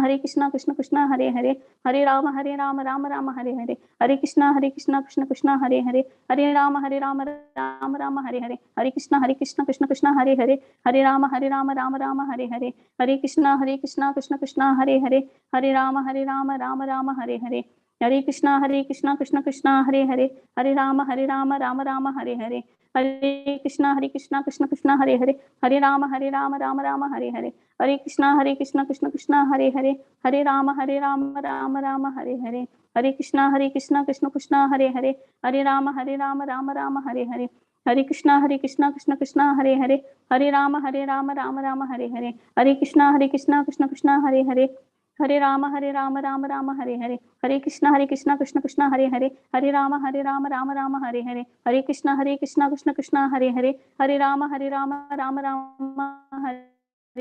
हरे कृष्णा कृष्ण कृष्ण हरे हरे, हरे राम राम राम हरे हरे, हरे कृष्णा कृष्ण कृष्ण हरे हरे, हरे राम राम राम हरे हरे, हरे कृष्णा कृष्ण कृष्ण हरे हरे, हरे राम राम राम हरे हरे, हरे कृष्णा कृष्ण कृष्ण हरे हरे, हरे राम राम राम हरे हरे, हरे कृष्णा कृष्ण कृष्ण हरे हरे, हरे राम राम राम हरे हरे, हरे कृष्णा कृष्ण कृष्ण हरे हरे, हरे राम राम राम हरे हरे, हरे कृष्णा कृष्ण कृष्ण हरे हरे, हरे राम राम राम हरे हरे, हरे कृष्णा कृष्ण कृष्ण हरे हरे, हरे राम राम राम हरे हरे, हरे कृष्णा कृष्ण कृष्ण हरे हरे, हरे राम राम राम हरे हरे, हरे कृष्णा कृष्ण कृष्ण हरे हरे, हरे राम राम राम हरे हरे, हरे कृष्णा कृष्ण कृष्ण हरे हरे, हरे राम राम राम हरे हरे, हरे कृष्णा कृष्ण कृष्ण हरे हरे, हरे राम राम राम हरे हरे, हरे कृष्णा कृष्ण कृष्ण हरे हरे, हरे राम राम राम हरे हरे, हरे कृष्णा कृष्ण कृष्ण हरे हरे, हरे राम राम राम हरे हरे,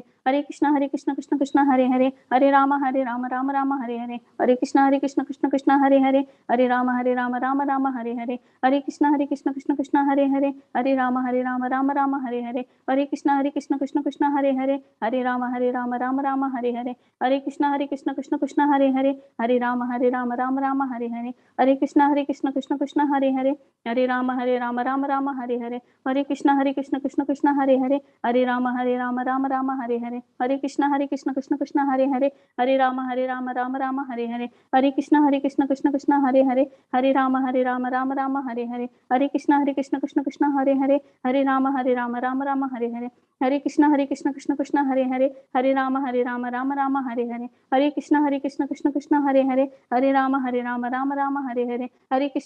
कृष्ण हरे हरे, हरे राम राम राम हरे हरे, हरे कृष्णा कृष्ण कृष्ण हरे हरे, हरे राम राम राम हरे हरे, हरे कृष्णा कृष्ण कृष्ण हरे हरे, हरे राम राम राम हरे हरे, हरे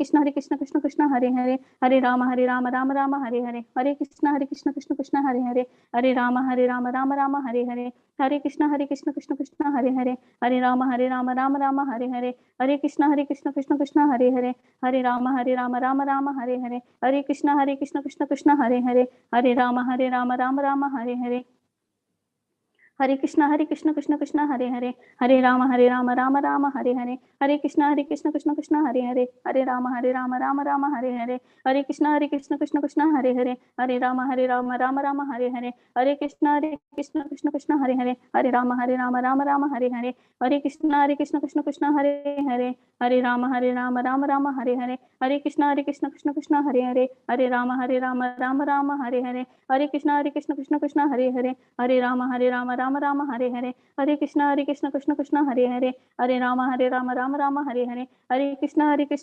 राम राम राम हरे हरे, हरे कृष्णा कृष्ण कृष्ण हरे हरे, हरे राम राम राम हरे हरे, हरे कृष्णा कृष्ण कृष्ण हरे हरे, हरे राम राम राम हरे हरे, हरे कृष्णा कृष्ण कृष्ण हरे हरे, हरे राम राम राम हरे हरे, हरे कृष्णा कृष्ण कृष्ण हरे हरे, हरे राम राम राम हरे हरे, हरे कृष्णा कृष्ण कृष्ण हरे हरे राम राम राम हरे कृष्णा कृष्ण कृष्ण हरे, हरे राम राम राम हरे हरे, हरे कृष्णा कृष्ण कृष्ण हरे हरे, हरे राम राम राम हरे हरे, जय श्री कृष्ण चैतन्य प्रभु नित्यानंद श्री अद्वैत गदाधर श्रीवासादि गौर भक्तवृंदा, जय श्री कृष्ण चैतन्य प्रभु नित्यानंद श्री अद्वैत गदाधर श्रीवासादि गौर भक्तवृंदा, जय श्री कृष्ण चैतन्य प्रभु नित्यानंद श्री अद्वैत गदाधर श्रीवासादि गौर भक्तवृंदा, हरे कृष्णा। हरे कृष्णा माता जी। हरे कृष्ण धन्यवाद. मस्त लायक झालं तुमगेलो चॅन्टिंग करचाका अनंत अनंत धन्यवाद माताजी. तुम्ही कंटिन्यू करीत. हरे कृष्ण. हरे कृष्ण. धन्यवाद माताजी तुमको सर्वांक. आणि आजी फाल्गुन शुक्ल एकादशी अमलकी एकादशी वरे म्हणता ती भारी चांग दिवस आणि आजी एकादशी ऑब्झर्व केलेलेंक उद्धार करत देव म्हणून सांगेल वरे असं पुराणांतो. सो आता पंच अध्याय रिसेट करूक येता असं ती मागेल टीम येता असं आता पंचाच्या निसंच अध्याय रिसेट करूक. पंच अध्याय कर्मसन्यासी योग संघ येता असं ती फर्स्ट हांव सांगता मागीर पंचचे निसंचे भक्तीन नंदिता पै 7 to 12 रश्मी नायक माताजी 13 to 18 गीता पै माताजी 19 to 24 दीपा शनी माताजी 25 to 29 पूर्णिमा शनी माताजी. आणि संच अध्याय ध्यान योग संख्या येता सती 1 to 6 क्षमा शनी माताजी. गायत्री कामत माताजी 7 to 12 करता ती. आणि कल्पना राव माताजी 13 to 18 रेसिट करता ती. राजेश्वरी राव माताजी 19 to 24 करता ती. आणि जयश्री शनई माताजी आणि भक्ती सौम्या शनई त्यांनी 25 तुकून 31 पासून करता ती. आणि डॉक्टर कामाक्षी किनी माताजी आणि तांगे धुव भक्ती मीरा त्यांनी 32 तुकून 47 पासून करता ती. हरे कृष्ण. ओम नमो भगवते वासुदेवाय. ओम श्री परमात्मने नमः. श्रीमद्भगवद्गीता अथ पंचमोऽध्यायः कर्मसन्न्यासयोगः. अर्जुन उवाच सन्न्यासं कर्मणां कृष्ण पुनर्योगं च शंससि यच्छ्रेय एतयोरेकं तन्मे ब्रूहि सुनिश्चितम्. श्रीभगवानुवाच सन्न्यासः कर्मयोगश्च निःश्रेयसकरावुभौ तयोस्तु कर्मसन्न्यासात् कर्मयोगो विशिष्यते. ज्ञेयः स नित्यसन्न्यासी यो न द्वेष्टि न काङ्क्षति निर्द्वन्द्वो हि महाबाहो सुखं बन्धात् प्रमुच्यते. सांख्ययोगौ पृथक् बालाः प्रवदन्ति न पंडिताः एकमप्यास्थितः सम्यक् उभयोर्विन्दते फलम्. हरे कृष्ण.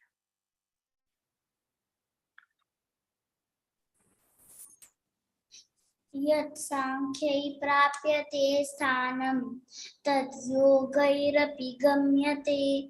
एकं सांख्यं च योगं च न चेत् यः पश्यति स पश्यति.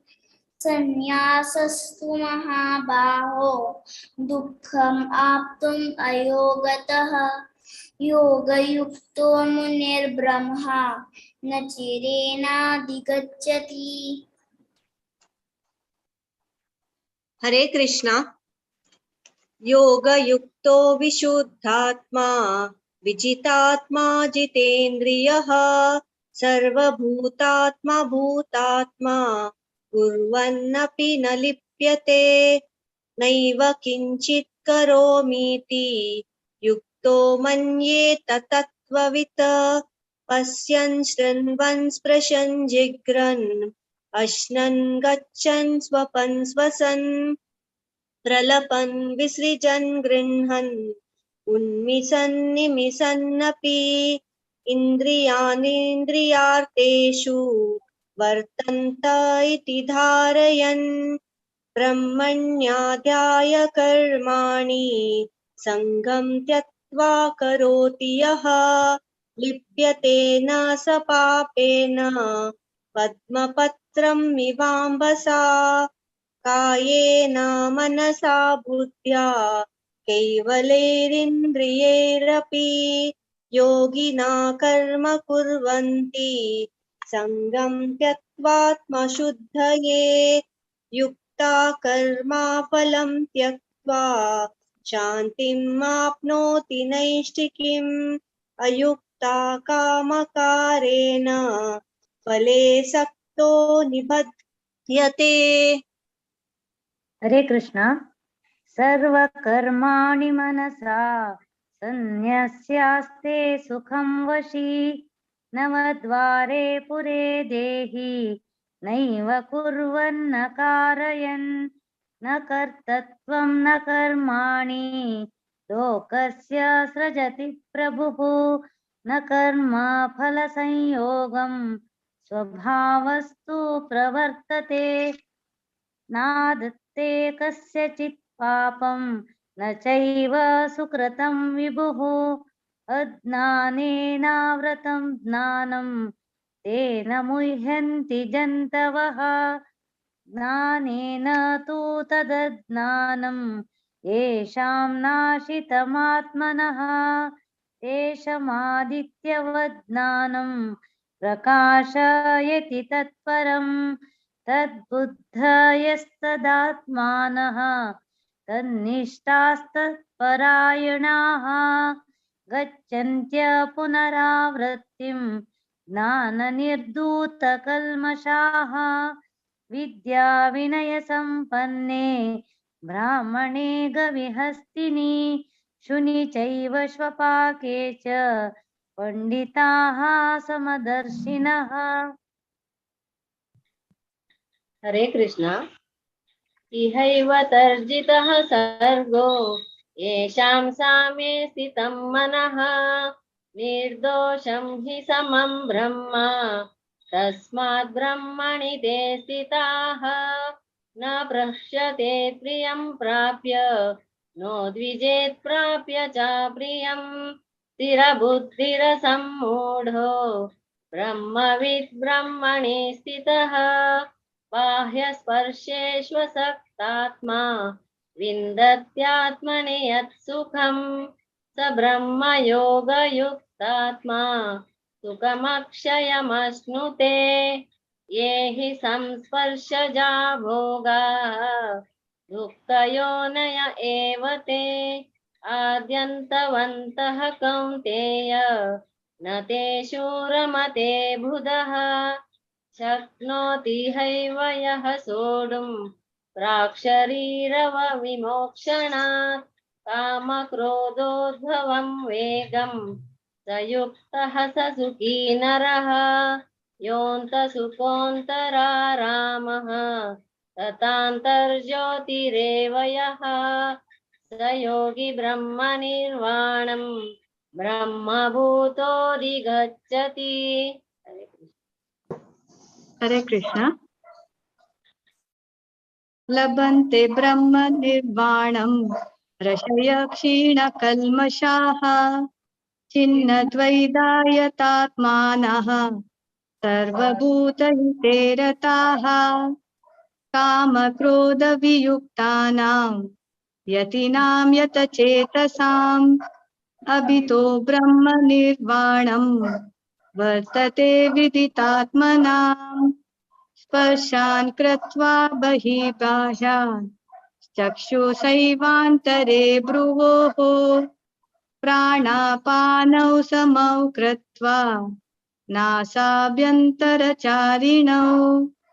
यतेन्द्रियमनोबुद्धिं मुनिर्मोक्षपरायणः विगते चाभयक्रोधो यः सदा मुक्त एव सः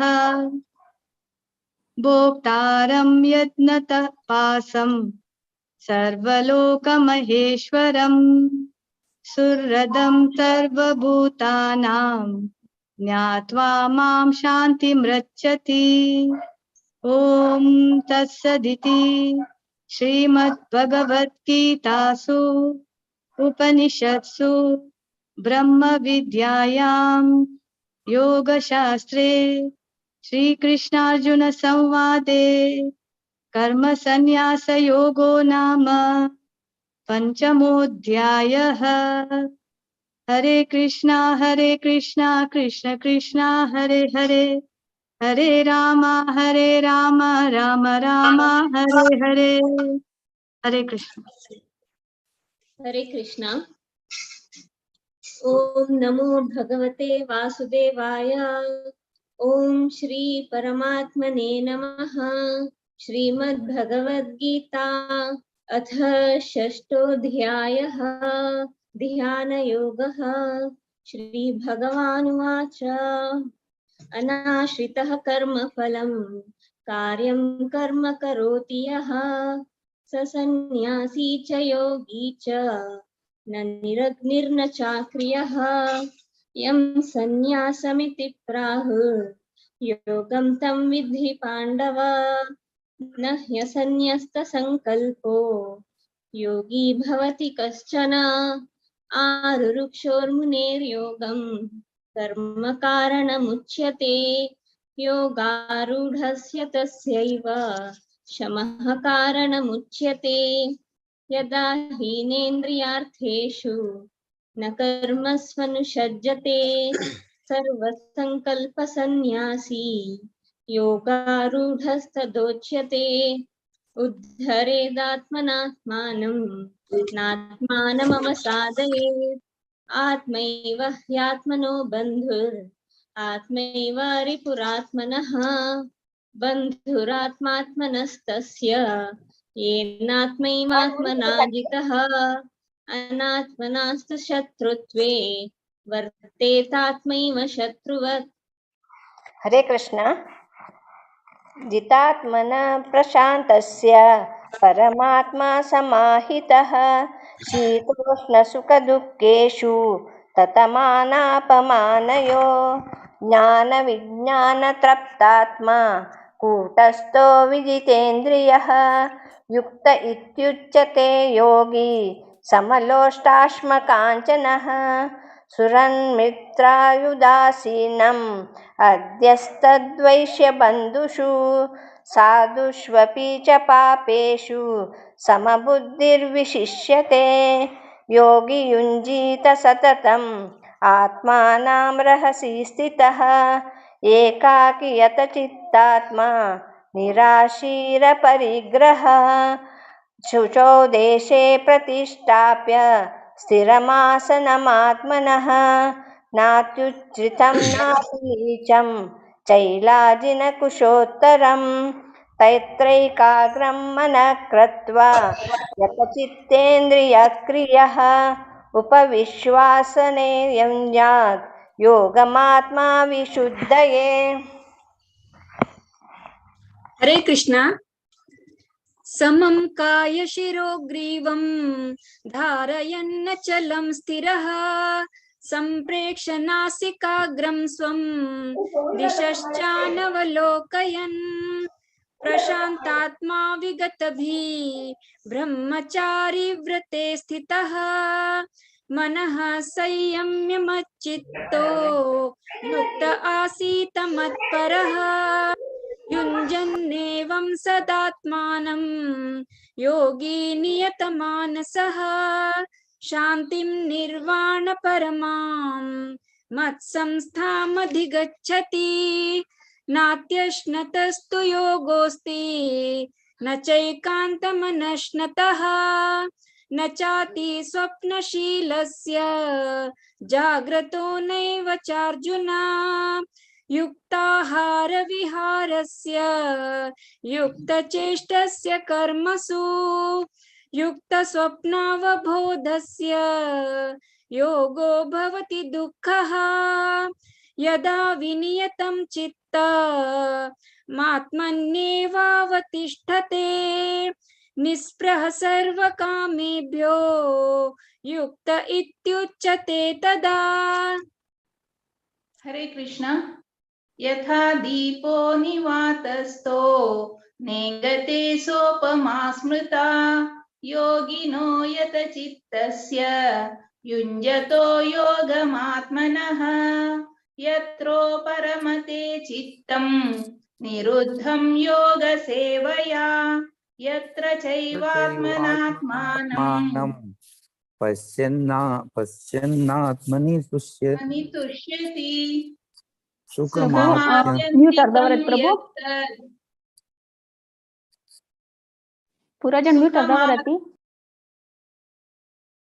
सुखमात्यन्तिकं यत्तद् बुद्धिग्राह्यमतीन्द्रियं वेति यत्र न चैवायं स्थितश्चलति तत्त्वतः यं लब्ध्वा चापरं लाभं मन्यते नाधिकं ततः यस्मिन् स्थितो न दुःखेन गुरुणा अपि विचाल्यते तं विद्या दुःखसंयोग वियोगं योगसंज्ञितं स निश्चयेन योक्तव्यो योगो निर्विण्णचेतसा सङ्कल्पप्रभवान् कामान् त्यक्त्वा सर्वान् शेषतः मनसैवेन्द्रियग्रामं विनियम्य समन्ततः। हरे कृष्णा। शनैः शनैरुपरमेत बुद्ध्या प्रतिग्रहीतया आत्मसंस्थं मनं कृत्वा न किञ्चिदपि चिन्तयेत् यतो यतो निश्चरति मनं चञ्चलमस्थिरं ततस्ततो नियम्यैतत् आत्मनेवावशं नयेत् प्रशान्तमनसं ह्येनं योगिनं सुखमुत्तमम् उपैति शान्तरजसं ब्रह्मभूतमकल्मषम्। हरे कृष्णा। युञ्जम् एवं सदात्मानं योगी विगतकल्मषः सुखेन ब्रह्म संस्पर्शम् अत्यन्तं सुखमश्नुते सर्वभूतस्थदात्मानं सर्वभूतानि चात्मनि इक्षते योगयुक्तात्मा सर्वत्र समदर्शनः यो मां पश्यति सर्वत्र सर्वं चामयि पश्यति तस्यां न प्रणश्यामि स च मे न प्रणश्यति सर्वभूतं स्थितं यो मां भजते एकव अस्थितः सर्वत्र वर्तमानोऽपि स योगी मयि वर्तते।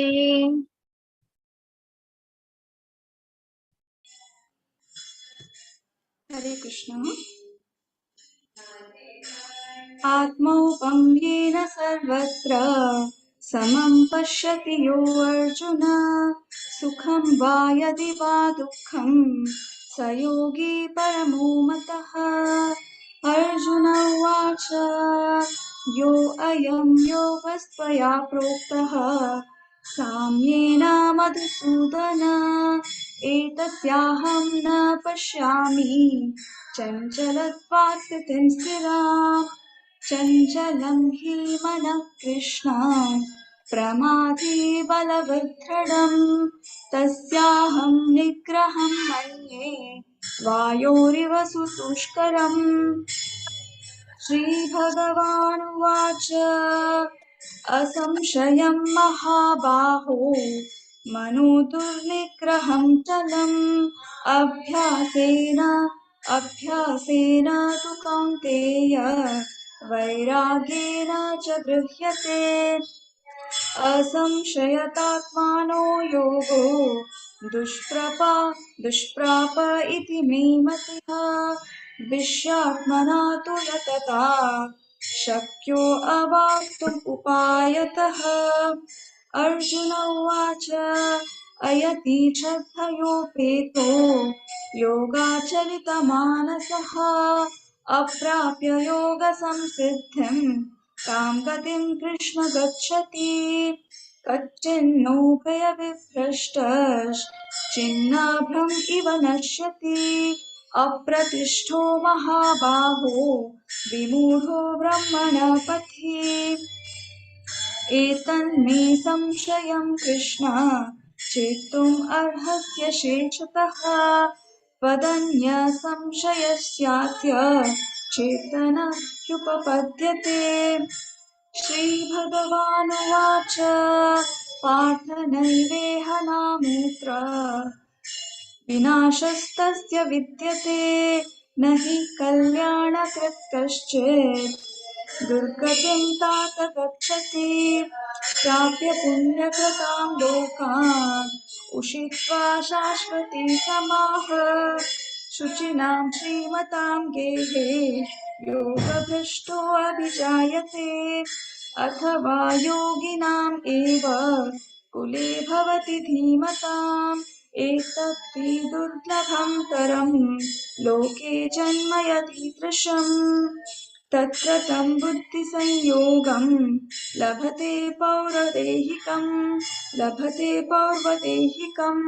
यदते च ततो भूयः संसिद्धौ कुरु नन्दन पूर्वाभ्यासेन तेनैव ह्रियते ह्यवशोऽपि सः जिज्ञासुरपि योगस्य शब्दब्रह्माति वर्तते प्रयत्नाद्यतमानस्तु योगी संशुद्ध किल्बिषः अनेकजन्म संसिद्धस्ततो याति परां गतिम् तपस्विभ्यो अधिको योगी ज्ञानिभ्यो अपि मतो अधिकः कर्मिभ्यश्चाधिको योगी तस्माद् योगी भवार्जुन योगिनाम् अपि सर्वेषां मद्गतेनान्तरात्मना श्रद्धावान् भजते यो मां समे युक्ततमो मतः ॐ तत्सत् इति श्रीमद्भगवद्गीतासु उपनिषत्सु ब्रह्मविद्यायां योगशास्त्रे श्रीकृष्णार्जुनसंवादे ध्यानयोगो नाम षष्ठोऽध्यायः। श्रीकृष्णार्पणमस्तु। हरे कृष्णा कृष्ण कृष्ण हरे हरे हरे राम राम राम हरे हरे। हरे कृष्ण माताजी. सर्वांक पंचाचे अध्याय आणि संच अध्याय पठण केलेले सर्वांक धन्यवाद आणि बरती थँक्स सांगता. तुम्ही झूम लिंक पेटेल तशी योग्यनो प्रॅक्टिस केला तुम्ही बरती धन्यवाद आणि थँक्स. नंदिता भक्ती नंदिता रश्मी माताजी गीता माताजी दीपा माताजी पूर्णिमा माताजी क्षमा माताजी गायत्री माताजी कल्पना माताजी राजेश्वरी माताजी जयश्री माताजी आणि भक्तीन सौम्य सर्वांक धन्यवाद आणि स्पेशल थँक्स कामाक्षी माताजी क तुमगेले भले जोडी म्हणून अनेक जोडीदार मिसतल ना आजी मी राक बिझी अस दिसता. हरे कृष्णा सर्वांक धन्यवाद. येस माताजी या ओके. हरे कृष्णा. ओवर टू यू भारती माताजी. हरे कृष्णा ಧನ್ಯವಾದ ಮಾತಾಜಿ. तुमगे टीम बारी लायक ಕೊಂಡ್ರೆ ಸೈಟ್ केले ಖುಷಿ ಜಲ್ಲೆ ಅನಂತ ಧನ್ಯವಾದ ಮಾತಾಜಿ. हरे कृष्णा. आता मी 7 अध्याय ज्ञान विज्ञान योग संगु कमगेल उट्टसची 1 to 10 shloka Madhava Shanbhag Prabhuji, 11 to 20 श्लोक सुदीप शानबाग प्रभुजी आणि 21 to 30 श्लोक शिशिर शानबाग प्रभुजी. हरे कृष्णा प्रभुजी. हरे कृष्ण. ओम नमो भगवते वासुदेवाय. अथ सप्तमोऽध्यायः ज्ञान विज्ञान योगः. श्री भगवानुवाच मय्यासक्तमनः पार्थ योगं युञ्जन् मदाश्रयः असंशयं समग्रं मां यथा ज्ञास्यसि तच्छृणु. ज्ञानं तेहं सविज्ञानम् इदं वक्ष्याम्यशेषतः यज्ञात्वा नेह भूयोऽन्यत् ज्ञातव्यम्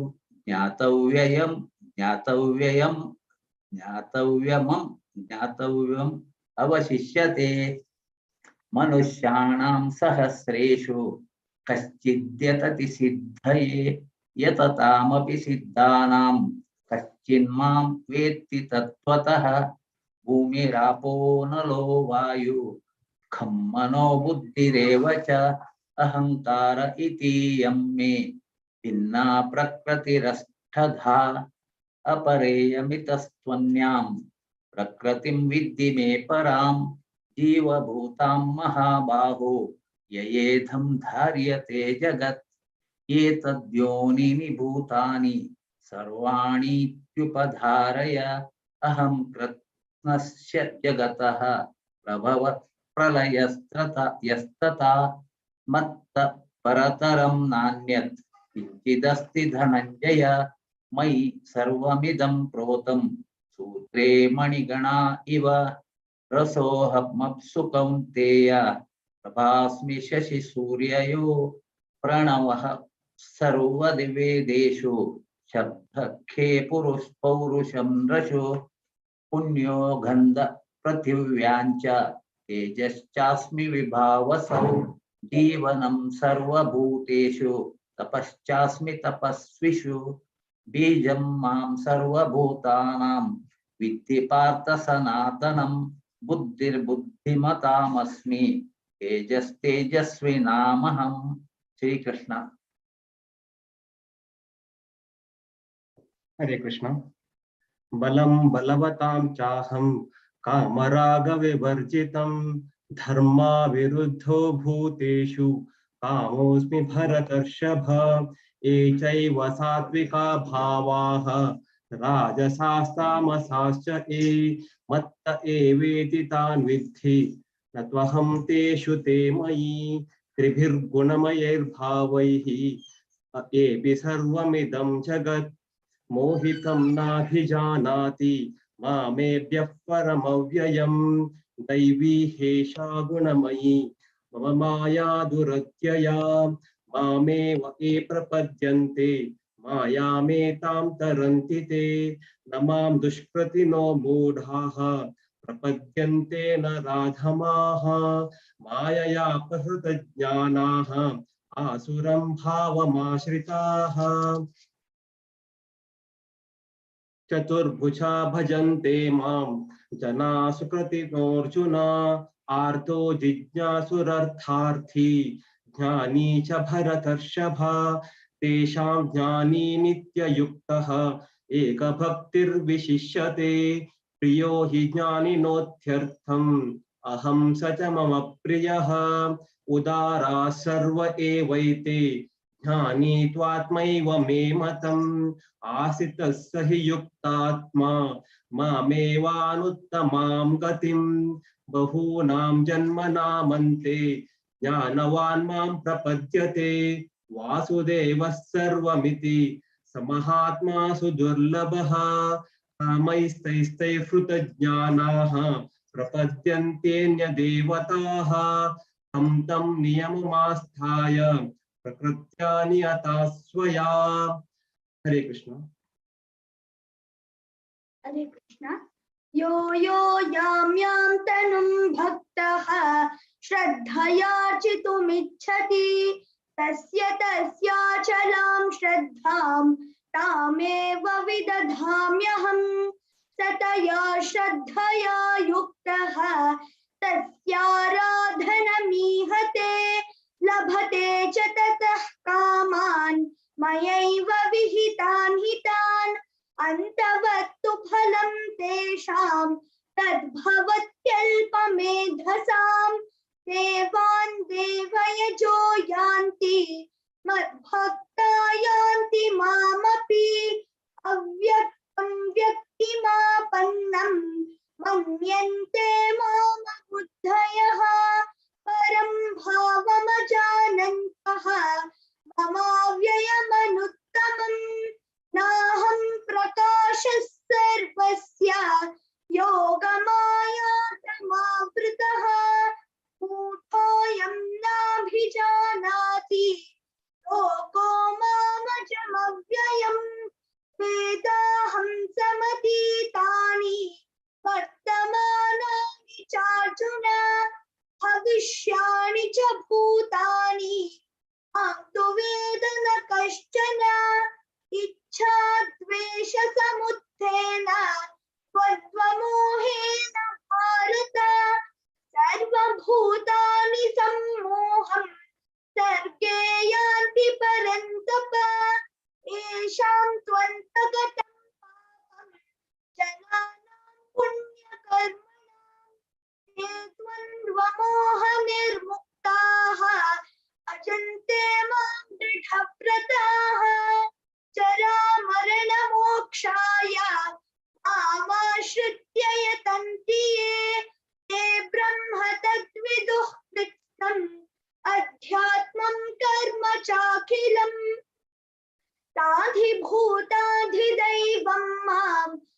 अधियज्ञं च ये विदुः प्रयाणकालेऽपि च मां ते विदुर्युक्तचेतसः। ॐ तत्सत् इति श्रीमद्भगवद्गीतासु उपनिषत्सु ब्रह्मविद्यायां योगशास्त्रे श्रीकृष्णार्जुन संवादे ज्ञानविज्ञानयोगो नाम सप्तमोऽध्यायः। श्रीकृष्णार्पणमस्तु। हरि बोल हरि बोल हरि बोल. भारी खुश जाल्या तिन्ही जनरेशन वटूची एका घरात आपण सांगची पळोवच्या काही खुशीची ऐकूच्या काही खुशीची अनंत अनंत धन्यवाद. भारी लाईक कोण डिसाइड केले तुम्ही एक इन्स्पिरेशन तुम्ही आमका सगळ्यांक एक इन्स्पिरेशन ते चरडानंतू दोळ दांकून इतली चंद कोण रिसाइड केली की मस्त खुशी जाली चरडा अशीच मुखारसी प्रति वेळ पार्टिसिपेट करता तुम्ही अनंत अनंत धन्यवाद अनंत अनंत धन्यवाद. आता नेक्स्ट अध्याय 8 अध्याय सांगू कामगे लुटासची अक्षर परब्रह्म योग 1 to 3 shloka Kishore Kamat Prabhuji 3 to 6 Vinayak Kamat Prabhuji 7 to 9 गीता नायक माताजी 9 to 12 अंजलि माताजी 13 to 15 श्लोक अरुणा माताजी 16 to 18 Gopal Krishna Prabhuji 19 to 21 shloka Prabhuji 22 to 24 shloka Praveen Prabhuji 24 to 28 श्लोक किरण पै प्रभुजी. हरे कृष्णा. किशोर कामत प्रभुजी तुम्ही स्टार्ट करेत. हरे कृष्णा. हरे कृष्णा. ओम नमो भगवते वासुदेवाय. श्रीमद्भगवद्गीता अथ अष्टमोऽध्यायः अक्षर परब्रह्म योगः.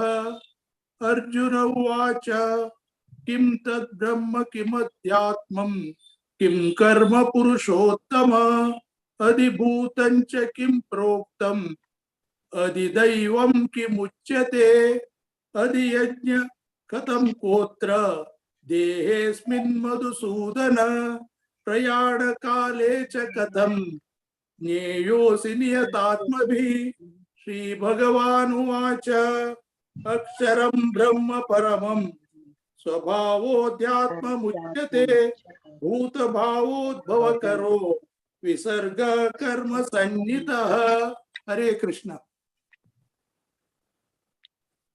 अधिभूतं क्षरो भावः पुरुषश्चादिदैवतम् अधियज्ञोऽहमेवात्र देहे देहभृतवाम्बर अन्तकाले च मामेव स्मरन् मुक्त्वा कलेवरम् यः प्रयाति समद्भावम् याति नास्त्र च संशयः यं यं वापि स्मरन् भावम् त्यजन्तं ते कलेवरम् तं तमेव इति कौन्तेय तदा तद्भावभावितः.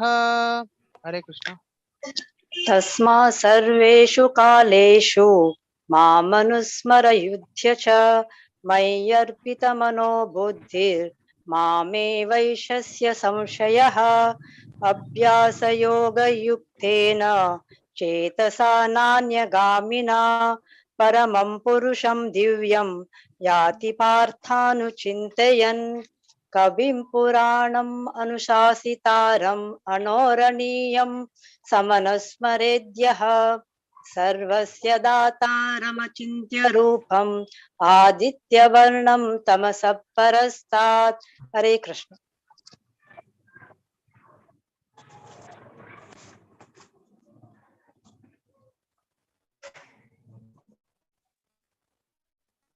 अंजलि अंजलि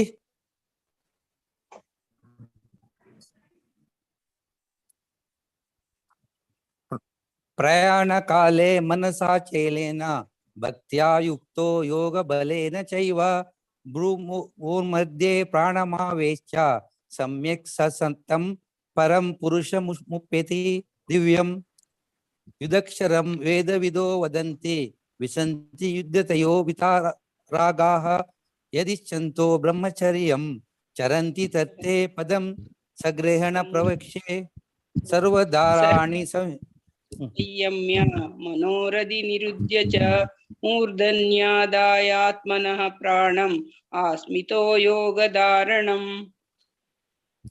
हरि ओम।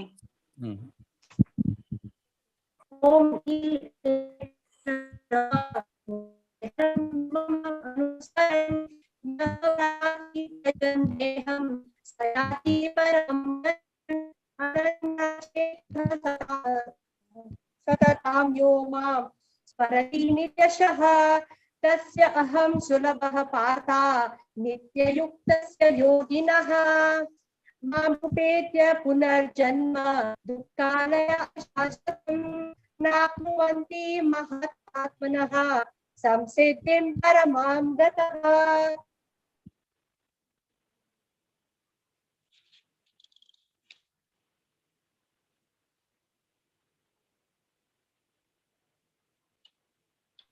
गोपाल कृष्ण।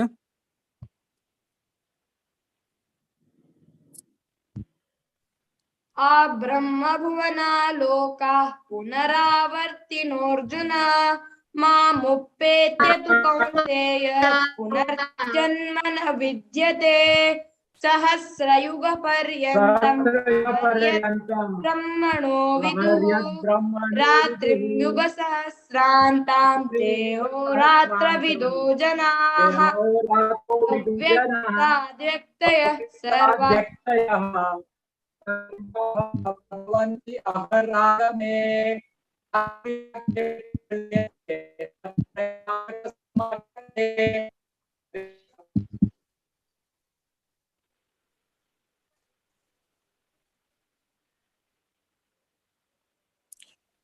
हरे कृष्ण। भूतग्रामस एवायं भूत्वा भूत्वा प्रलीयते रात्रागमे वशः पार्थ प्रभवत्यः रागमे परसस्मातु भावोऽन्यो अव्यक्तो व्यक्तता सनातनः यस सर्वेषु भूतेषु न सर्वसु न विनश्यति अव्यक्तोऽक्षर इत्युक्तस्त समाहु परमां गतिं ये प्राप्य न निर्वर्तन्ते तद्धामा परमं मम। पुरुषस्य परः पार्थ भक्त्या लभ्यस्त्वनन्यया यस्यान्तस्थानि भूतानि येन सर्वमिदं ततं यत्र काले त्वनावृत्तिम् आवृत्तिं चैव योगिनः प्रयाता यान्ति तं कालं वक्ष्यामि भरतर्षभ अग्निर्ज्योतिरः शुक्लः षण्मासा उत्तरायणं तत्र प्रयाता गच्छन्ति ब्रह्म ब्रह्मविदो जनाः। हरे कृष्ण। धूमो रात्रिस्तथा कृष्ण षण्मासा दक्षिणायनम् तत्र चान्द्रमसं ज्योतिर्योगी प्राप्य निवर्तते शुक्ल कृष्णे गति हेते जगतः शाश्वते मते एकया यात्यनावृत्तिम् अन्यया वर्तते पुनः नैते श्रुति पार्थ जानन् योगी मुह्यति कश्चन तस्मात् सर्वेषु कालेषु योगयुक्तो भवार्जुन वेदेषु यज्ञेषु तपःसु चैव दानेषु यत् पुण्यफलं प्रदिष्टम् अत्येति तत्सर्वमिदं विदित्वा योगी परं स्थानमुपैति चाद्यम्। ओम तत्सदिति श्रीमद्भगवद्गीतासु उपनिषत्सु ब्रह्म विद्यायां योगशास्त्रे श्रीकृष्णार्जुन संवादे अक्षर परब्रह्म योगो नाम अष्टमोऽध्यायः। हरि ओम। हरे कृष्णा कृष्ण कृष्ण हरे हरे हरे राम राम राम हरे हरे। हरी बोल। हरे कृष्णा बारीला ऐकून सगळ्यांनी साईट केलेलं असतं आम्ही पळवते या ग्रुपांतू या 8 अध्यायांत पुरा एजाची मलगड दाखवून दाखलीपासून सगळ जन आशिल्लींची बारी खुशी जाल्ले सगळ जणांनी बारीला ऐकून साईट केलेलं असतं नवे नवे जन आयिल्लींची बारी खुशी दिसता असं सगळ जणांनी वापस प्रति एकादशी पार्टिसिपेट करका म्हणून विनंती करता अर्जुन राव सगळ्यांगू तसं पुरा 8 अध्याय तांके येता ऐकून रिसाइट करचाक स्पष्ट आणि बारीला ऐकून केलेलं असं अनंत अनंत धन्यवाद सगळ जनाक। हरे कृष्णा। अत 9వ अध्याय सांगू कमगे लुटसची राज्य विद्या राज्य गुह्य योग 1 to 12 श्लोक विनामल्य माताजी, 13 to 23 श्लोक शिल्पा शणै माताजी, 24 to 34 श्लोक स्फूर्ति पै माताजी. हरे कृष्णा. विनामल्य माताजी तुम्ही स्टार्ट करूया. हरे कृष्णा. श्री परमात्मने नमः. श्रीमद् भगवद गीता अत 9मोऽध्यायः. श्री भगवानुवाच इदं तु ते गुह्यतमं प्रवक्ष्याम्यनसूयवे ज्ञानं विज्ञानसहितं यज्ञत्वा मोक्षसे शुभात् राजविद्या राजगुह्यं पवित्रमिदमुत्तमं प्रत्यक्षावगमं धर्म्यं सुसुखं कर्तुमव्ययम् अश्रद्धाधानः पुरुषा धर्मस्यास्य परं तपा अप्राप्य मां निवर्तन्ते मृत्युसंसारवर्त्मनि मया ततमिदं सर्वं जगद व्यक्तमूर्तिना मस्तानि सर्वभूतानि नाचाहं तेष्वस्थितः न च मत्स्थानि भूतानि पश्य मे योगमैश्वरम् भूतभृन्न च भूतस्थो ममात्मा भूतभावनः यथाकाशस्थितो नित्यं वायुः सर्वत्र गोमहान् तथा सर्वाणि भूतानि मत्स्थानीत्युपधारया सर्वभूतानि कौन्तेय प्रकृतिं यान्ति मामिकां कल्पक्षये पुनस्तानि कल्पादौ विसृजाम्यहं प्रकृतिं स्वामवष्टाभ्य विसृजामि पुनः पुनः भूतग्राममिमं कृष्णम् अवशं प्रकृतेर्वशात् न चामां तानि कर्माणि निबध्नन्ति धनञ्जया उदासीनावदासीनम् आस्तकं तेषु कर्मसु मया दक्षेण प्रकृतिः सूयते सचराचरम् हेतुनानेन कौन्तेय जगद्विपरिवर्तते अवजानन्ति मां मूढा मानुषीं तनुमाश्रितं परं भावमजानन्तो मम भूतमहेश्वरं मोघाशा मोघकर्माणो मोघज्ञानविचेतसः राक्षसीमासुरीं चैव प्रकृतिं मोहिनीं श्रिता. हरे कृष्णा. महात्मानस्तु मां पार्थ दैवीं प्रकृतिमाश्रितः भजन्त्य अनन्यमनसो ज्ञात्वा भूतादिमव्ययम् सततं कीर्तयन्तो मां यतन्तश्च दृढाव्रतः नमस्यन्तश्च मां भक्त्या नित्ययुक्ता उपासते ज्ञानज्ञेन चाप्येन यजन्तो मामुपासते एकत्वेन पृथक्त्वेन बहुधा विश्वतो मुखम् अहं क्रतुरहं यज्ञः स्वधाहमहमौषधम् मन्त्रोऽहमहमेवाज्यम् अहम् अग्निरहं हुतम् पिताहमस्य जगतो माता दाता पितामह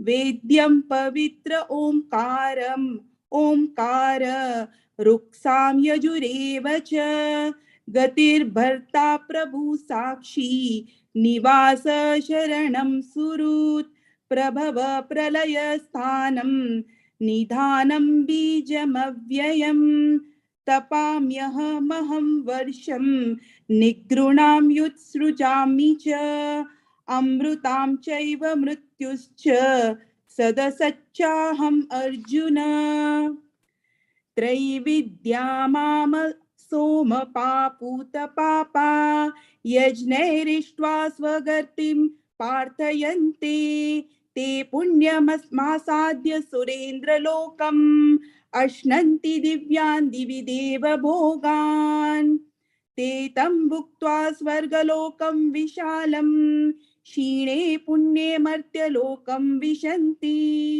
एवं त्रयी धर्ममनुप्रपन्ना गतागतं काम कामा लभन्ते अनन्यश्चिन्तयन्तो मां ये जना पर्युपासते तेषां नित्याभियुक्तानां योगक्षेमं वहाम्यहम्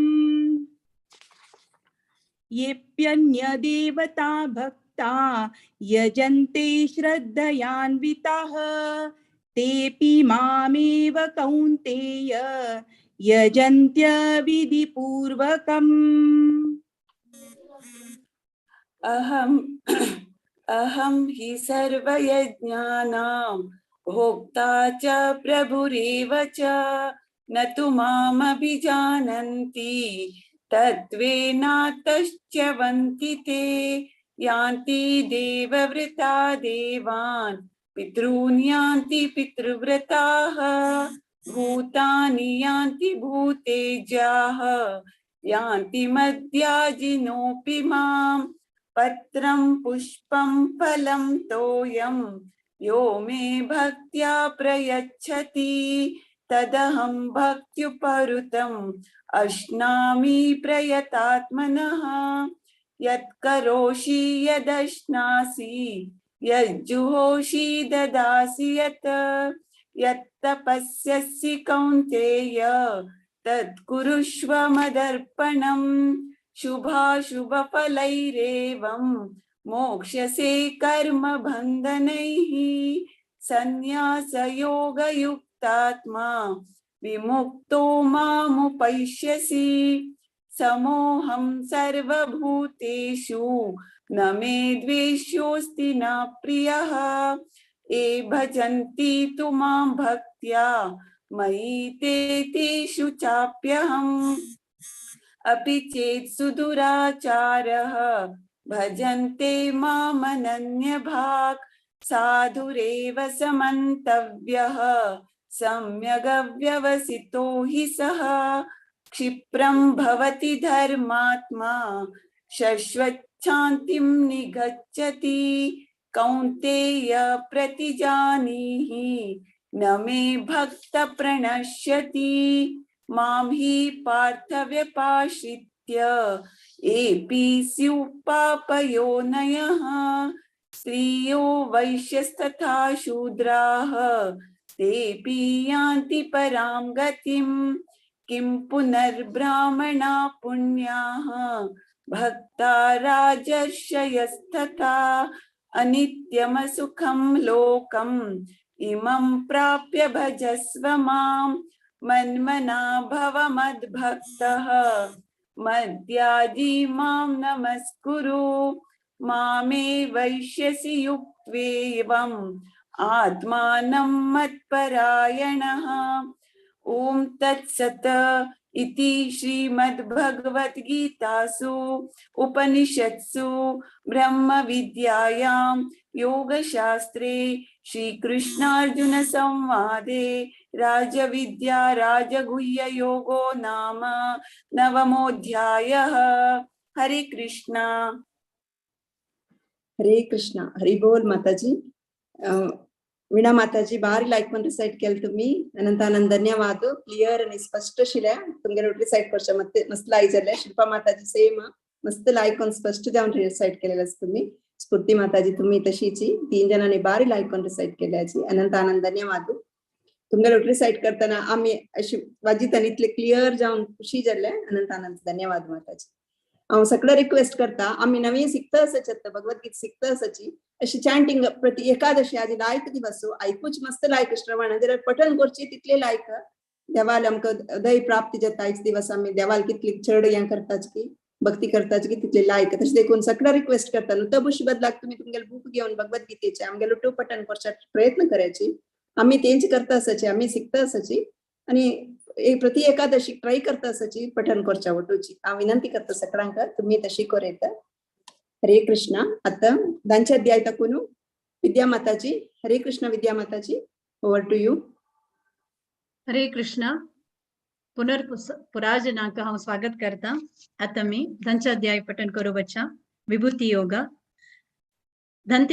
ದಂಚಾಧ್ಯಾಯ पठन करू यथास्थची 1 to 14 अश्विनी शानबाग माताजी 15 to 29 हरग्रेस अमला सीता माताजी 30 to 42 श्यामला माताजी हरे कृष्ण अश्विनी माताजी तुम्ही रेडी असा नवा हरे कृष्ण ओम नमो भगवते वासुदेवाय ओम परमात्मने नमः श्रीमद्भगवद्गीता अथ दशमोऽध्यायः विभूति योग श्री भगवानुवाच भूय एव महाबाहु शृणु मे परमं वचः यत्तेऽहं प्रीयमाणाय वक्ष्यामि हितकाम्यया न मे विदुः सुरगणाः प्रभवं न महर्षयः अहमादिर्हि देवानां महर्षीणां च सर्वशः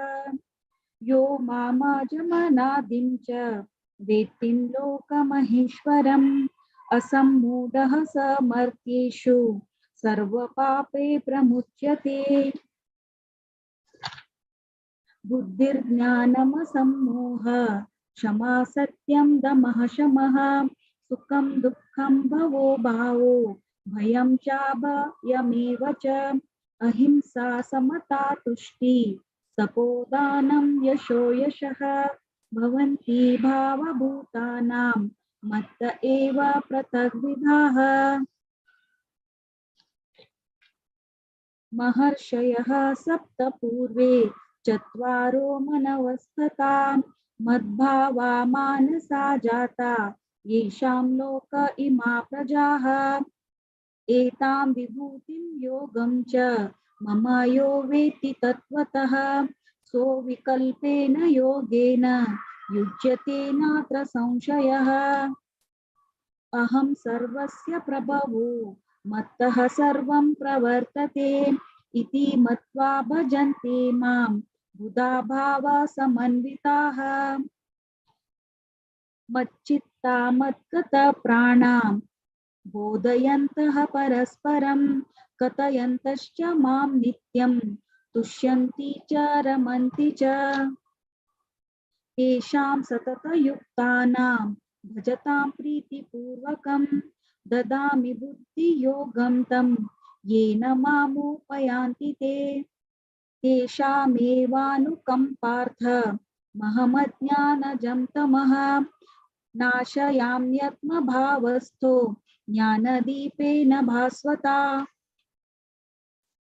अर्जुन उवाच परं ब्रह्म परं धाम पवित्रं परमं भवान् पुरुषं शाश्वतं दिव्यमादिदेवमजं विभुम् आहुस्त्वां ऋषयः सर्वे देवर्षि नारदस्तथां वसितो देवलो व्यासः स्वयं चैव ब्रवीषि मे सर्वमेतत् कृतं मन्ये यन्मां वदसि केशव न हि ते भगवन् व्यक्तिं विदुर्देवान् दानवाः हरे कृष्णा कृष्ण कृष्ण हरे हरे हरे राम राम राम हरे हरे हरे कृष्ण हरे कृष्णा स्वयं एवात्मनात्मानं वेत्त्वं पुरुषोत्तमा भूतभावन भूतेश देवदेव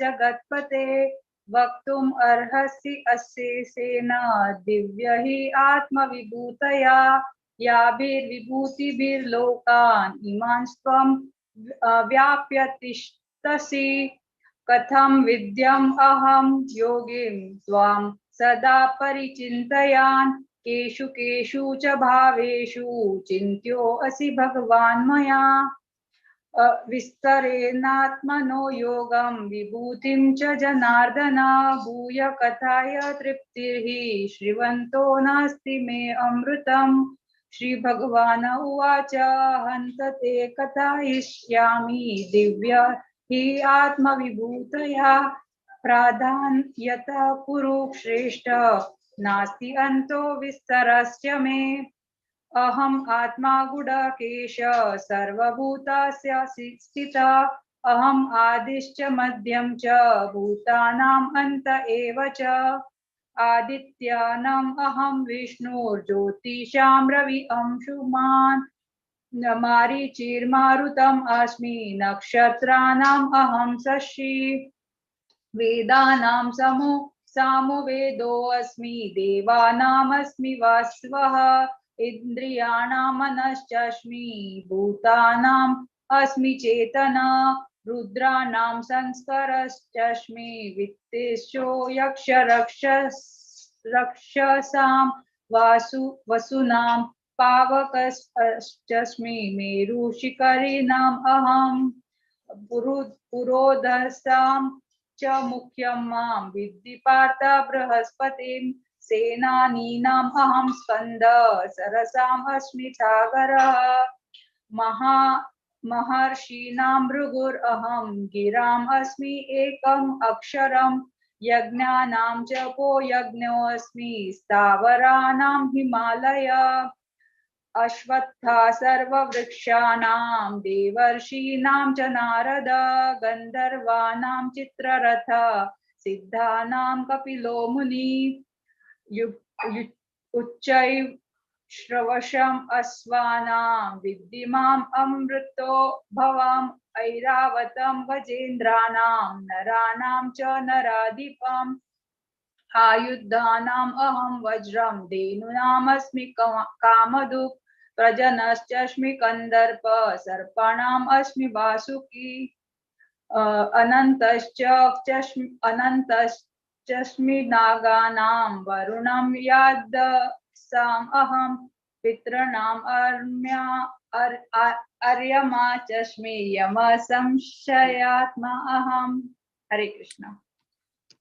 प्रह्लादश्चास्मि दैत्यानां कालकलयतामहं मृगाणां च मृगेन्द्रोऽहं वैनतेयश्च पक्षिणां पवनं पवतामस्मि रामशस्त्रभृतामहं झषाणां मकरश्चास्मि स्रोतसामस्मि जाह्नवी सर्गाणाम् आदिरन्तश्च मध्य चैवाहमर्जुन अध्यात्मविद्या विद्यानां वादप्रवदतामहम् अक्षराणाम् अकारोऽस्मि द्वन्द्वसामसिकस्य च अहमेवाक्षयः कालो धाताहं विश्वतोमुखः मृत्यु सर्वहरश्चाहम् उद्भवश्च भविष्यतां कीर्तिचि श्रीर्वाक्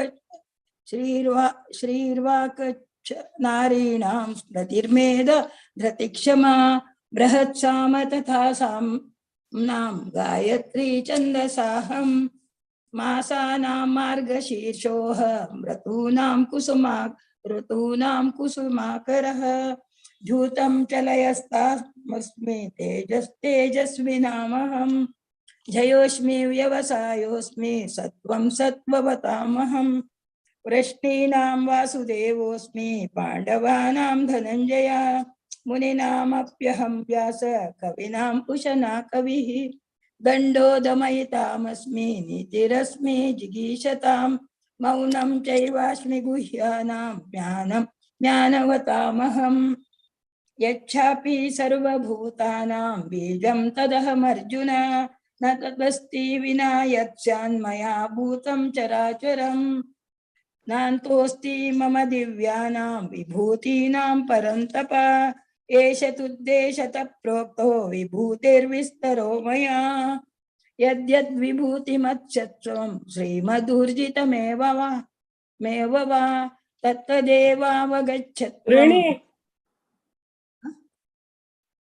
तत्तदेवावगच्छत्वं मम तेजोंशु संभवम् अथवा बहुनैतेन किं ज्ञातेन तवार्जुन विष्टभ्याहमिदं कृष्णम् एकांशेन स्थितो जगत्। ओम तत्सदिति श्रीमद्भगवद्गीतासु उपनिषत्सु ब्रह्मविद्यायां योगशास्त्रे श्रीकृष्णार्जुन संवादे विभूतियोगो नाम 10मोऽध्यायः। हरे कृष्णा कृष्ण कृष्ण हरे हरे, हरे राम राम राम हरे हरे, हरे कृष्णा कृष्ण कृष्ण हरे हरे, हरे राम राम राम हरे हरे. श्री कृष्णार्पणमस्तु. हरि ओम तत्सत. हरे कृष्णा. हरी बोल. भारी छंद कोण सांगलाय? अश्विनी माताजी, तुम्ही भारी छंद कोण सांगलाय? पुराजनागोतच अश्विनी माताजी आमगेल्या भगत पुराण आणतो अँकर जाऊन येताची. सो भारी छंद कोण सांगलाय अश्विनी माताजी तुम्ही? अमला सीता माताजी, हरे कृष्ण माताजी, हानी तशींची आमगेल्या भगवत पुराणा कोंकणी हांतू स्पीकर जाऊन येताची मस्त सेव करताची. खूप खूप धन्यवाद तुमका मला सीता माताजी. श्यामला माताजी आमकां पुराजना गुतस सिनियर आहे इतले चंद कोण सांगताची प्रतिपटी त्यांनी तांगेल सेव करच्या तत्पर जाऊन असताची. अशींची तुम्ही आमकां येऊ का श्यामला माताजी आमकां सपोर्ट करशाक. हरे कृष्णा. खूप खूप धन्यवाद श्यामला माताजी. हरे कृष्णा. नेक्स्ट इकडे अध्याय विश्वरूप दर्शन योग संगु सची 1 to 14 प्रेमा पै माताजी 15 to 28 आशलता प्रभु 29 to 42 धन्य आचार्य 43 to 55 गौरी भट माताजी. हरे कृष्णा. प्रेमा पै माताजी तुम्ही शुरू करियत. ओम नमो भगवते वासुदेवाय परमात्मने नमः. अथ एकादशोऽध्यायः विश्वरूप दर्शन योगः. अर्जुन उवाच मदनुग्रहाय परमं गुह्यमध्यात्मसंज्ञितं यत्त्वयोक्तं वचस्तेन मोहोऽयं विगतो मम. भवाप्ययौ हि भूतानां श्रुतविस्तरशो मया त्वत्थ कमलपत्राक्ष माहात्म्यमपि चाव्ययम्. एवमेतद्यथा तत्त्वम् आत्मानं परमेश्वर द्रष्टुमिच्छामि ते रूपम् ऐश्वरं पुरुषोत्तम. मन्यसे यदि यच्चक्यं मया द्रष्टुमिति प्रभो योगीश्वर ततो मे त्वं दर्शयात्मानमव्ययम्. श्रीभगवानुवाच पश्य मे पार्थरूपाणि शशशोतसहस्रशः नानाविधानि दिव्यानि नानावर्णाकृतीनि च. पश्यादित्यान् वसून् रुद्रान् अश्विनौ मरुतस्तथा बहून्यदृष्टिपूर्वाणि पश्चाचर्याणि भारत. इहैकस्तं जगत्कृष्णं पश्चाद्य सचराचरं मम देहे गुडाकेश यच्चान्यद्द्रष्टुमिच्छसि न तु मां शक्यसे द्रष्टुम् अनेनैव स्वचक्षुषा. दिव्यं ददामि ते चक्षुः पश्य मे योगमैश्वरम्. संजय उवाच एवमुक्त्वा ततो राजन् महायोगेश्वरो हरिः दर्शयामास पार्थाय परमं रूपमैश्वरम्. अनेकवक्त्रनयनम् अनेकाद्भुतदर्शनम् अनेकदिव्याभरणम् दिव्यानेकोद्यतायुधम् दिव्यमाल्याम्बरधरम् दिव्यगन्धानुलेपनम् सर्वाश्चर्यमयं देवम् अनन्तं विश्वतोमुखम्. दिवि सूर्यसहस्रस्य भवेद्युगपदुत्थिता यदि भासदशि साक्षात् भासस्त्यस्य महात्मनः. तत्रैकस्तं जगत्कृष्णं प्रविभक्तमनेकधा अपश्यद्देवदेवस्य शरीरे पाण्डवस्तदा. ततः स विस्मया विष्णो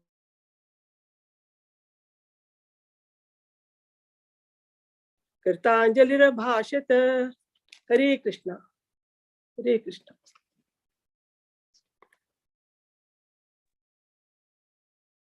अर्जुन उवाच पश्यामि देवांस्तव देवदेहे सर्वांस्तथा भूतविशेषसङ्गान् ब्रह्माणमीशं कमलासनस्थम् ऋषींश्च सर्वानुरगांश्च दिव्यान् अनेकबाहूदरवक्त्रनेत्रम् पश्यामि त्वां सर्वतोऽनन्तरूपम् नान्तन्न मध्यन्न पुनस्तवादिं पश्यामि विश्वेश्वर विश्वरूप किरीटिनं गदिनं चक्रिणं च तेजो राशिं सर्वतो दीप्तिमन्तम् पश्यामि त्वां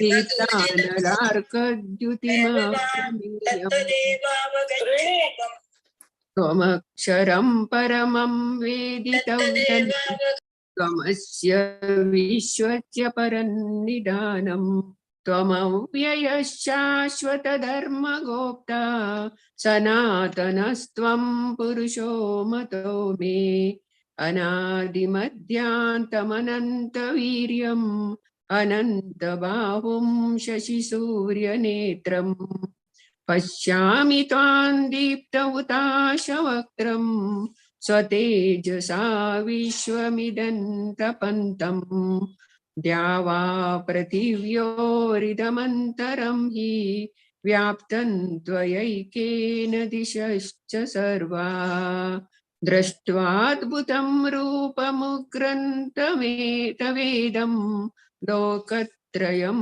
प्रव्यथितं महात्मन् अमीहि त्वां सुरसङ्घा विशन्ति केचिद्भीताः प्राञ्जलयो गृह्णन्ति स्वस्तीत्युक्त्वा महर्षिसिद्धसङ्घाः स्तुवन्ति त्वां स्तुतिभिः पुष्कलाभिः रुद्रादित्या वसवो ये च साध्या विश्वेश्विनौ मरुतश्चोष्मपाश्च गन्धर्वयुक्षासुरसिद्धसङ्घा वीक्षन्ते त्वां विस्मिताश्चैव सर्वे रूपं महत्ते बहुवक्त्रनेत्रं महाबाहो बहुबाहुरूपादं बहूदरं बहुदंष्ट्राकरालन् दृष्ट्वा लोका प्रव्यथितास्तथाहं नभस्पृशं दीप्तमनेकर्मणम् अनेकवर्णं व्यात्ताननं दीप्तविशालनेत्रं दृष्ट्वा हि त्वां प्रव्यथितान्तरात्मा धृतिन्न विन्दामि शमं च विष्णो दंष्ट्राकरालानि च ते मुखानि दृष्ट्वैव कालानलसन्निभानि दिशो न जाने न लभे च शर्मा प्रसीद देवेश जगन्निवास अमी च त्वां धृतराष्ट्रस्य पुत्राः सर्वे सहैवावनिपालसङ्घैः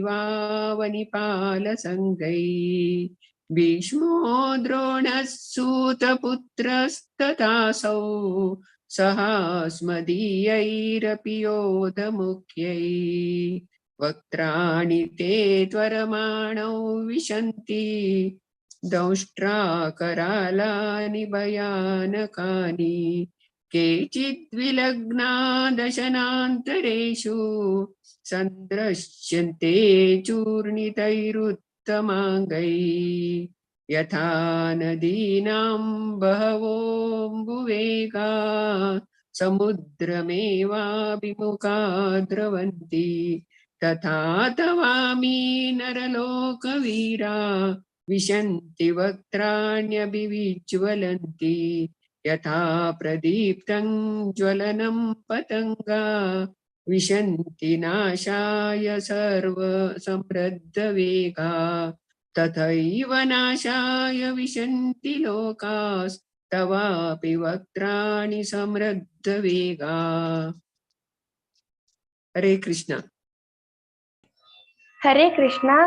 लेलिह्यसे ग्रसमानः समन्तात् लोकान् समग्रान् मदनैर्ज्वलद्भिः तेजोभिरापूर्य जगत्समग्रं भासस्तवोग्राः प्रतपन्ति विष्णो आख्याहि मे को भवानुग्ररूपो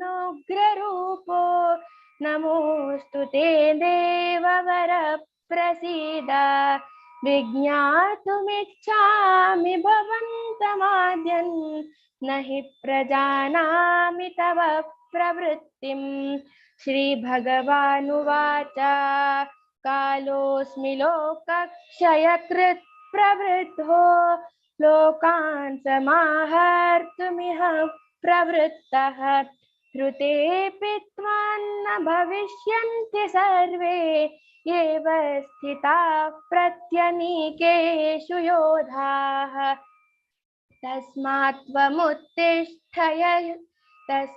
त्वमुत्तिष्ठ यशो लभस्व जित्वा शत्रून् भुङ्क्ष्व राज्यं समृद्धम् मयैवैते निहताः पूर्वमेव निमित्तमात्रं भव सव्यसाचिन् द्रोणं च भीष्मं च जयद्रथं च कर्णं तथान्यानपि योधवीरान् मया हतास्त्वं जहिमा व्यथिष्ठा युध्यस्व जेतासि रणे सपत्नान् सञ्जय उवाच एतत् श्रुत्वा वचनं केशवस्य कृताञ्जलिर्वेपमानः किरीटी नमस्कृत्वा भूय एवाह कृष्णं सगद्गदं भीतः प्रणम्य अर्जुन उवाच स्थाने ऋषिकेश तव प्रकीर्त्या जगत्प्रहृष्यत्यनुरज्यते च रक्षांसि भीतानि दिशो द्रवन्ति सर्वे नमस्यन्ति च सिद्धसङ्घाः कस्माच्च तेन न मेरन्महात्मन् गरीयसे ब्रह्मणोऽप्यादिकर्त्रे अनन्तदेवेश जगन्निवास त्वमक्षरं सदसत्तत्परं यत् त्वमादिदेवः पुरुषः पुराणस्त्वमस्य विश्वस्य परन्निधानम् वेत्तासि वेद्यं च परं च धाम त्वया ततं विश्वमनन्तरूप वायुर्यमोऽग्निर्वरुणः शशाङ्कः प्रजापतिस्त्वं प्रपितामहश्च नमो नमस्तेऽस्तु सहस्रकृत्वः पुनश्च भूयोऽपि नमो नमस्ते नमः पुरस्तादथ पृष्ठतस्ते नमोऽस्तु ते सर्वत एव सर्व अनन्तवीर्यामितविक्रमस्त्वं सर्वं समाप्नोषि ततोऽसि सर्वः सखेति मत्वा प्रसभं यदुक्तं हे कृष्ण हे यादव हे सखेति अजानता महिमानन्तद्वेदं मया प्रमादात् प्रणयेन वापि यच्चावहासार्थमसत्कतोऽसि विहारशय्यासनभोजनेषु एकोऽथवाप्यच्युत तत्समक्षं तत्क्षामये त्वामहमप्रमेयम् हरे कृष्ण।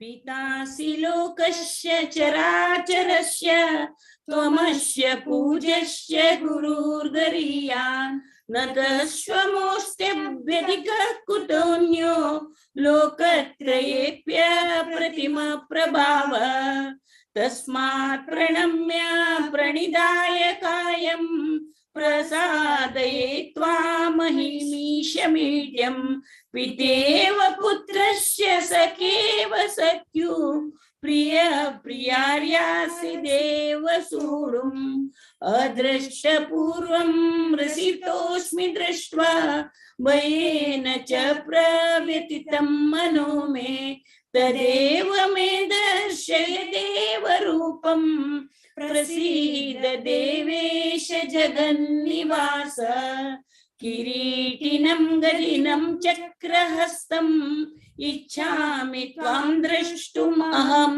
तथैव तेनैव रूपेण चतुर्भुजेन सहस्रभावो भव विश्वमूर्ते श्रीभगवानुवाच मया प्रसन्नेन तवार्जुनेदं रूपं परं दर्शितमात्मयोगा तेजोमयं विश्वमनन्तमाद्यं यन्मे त्वदन्येन तद्द्रष्टुपूर्वम् न वेदयज्ञानैर्न्यदानै न च क्रियाभिन्न तपोभिरुग्रहै एवं रूपशक्य अहं नृलोके द्रष्टुं त्वदन्येन कुरु प्रवीर मा ते व्यथा मा च विमूढभावो दृष्ट्वा रूपं घोरमिदृग्ममेदम्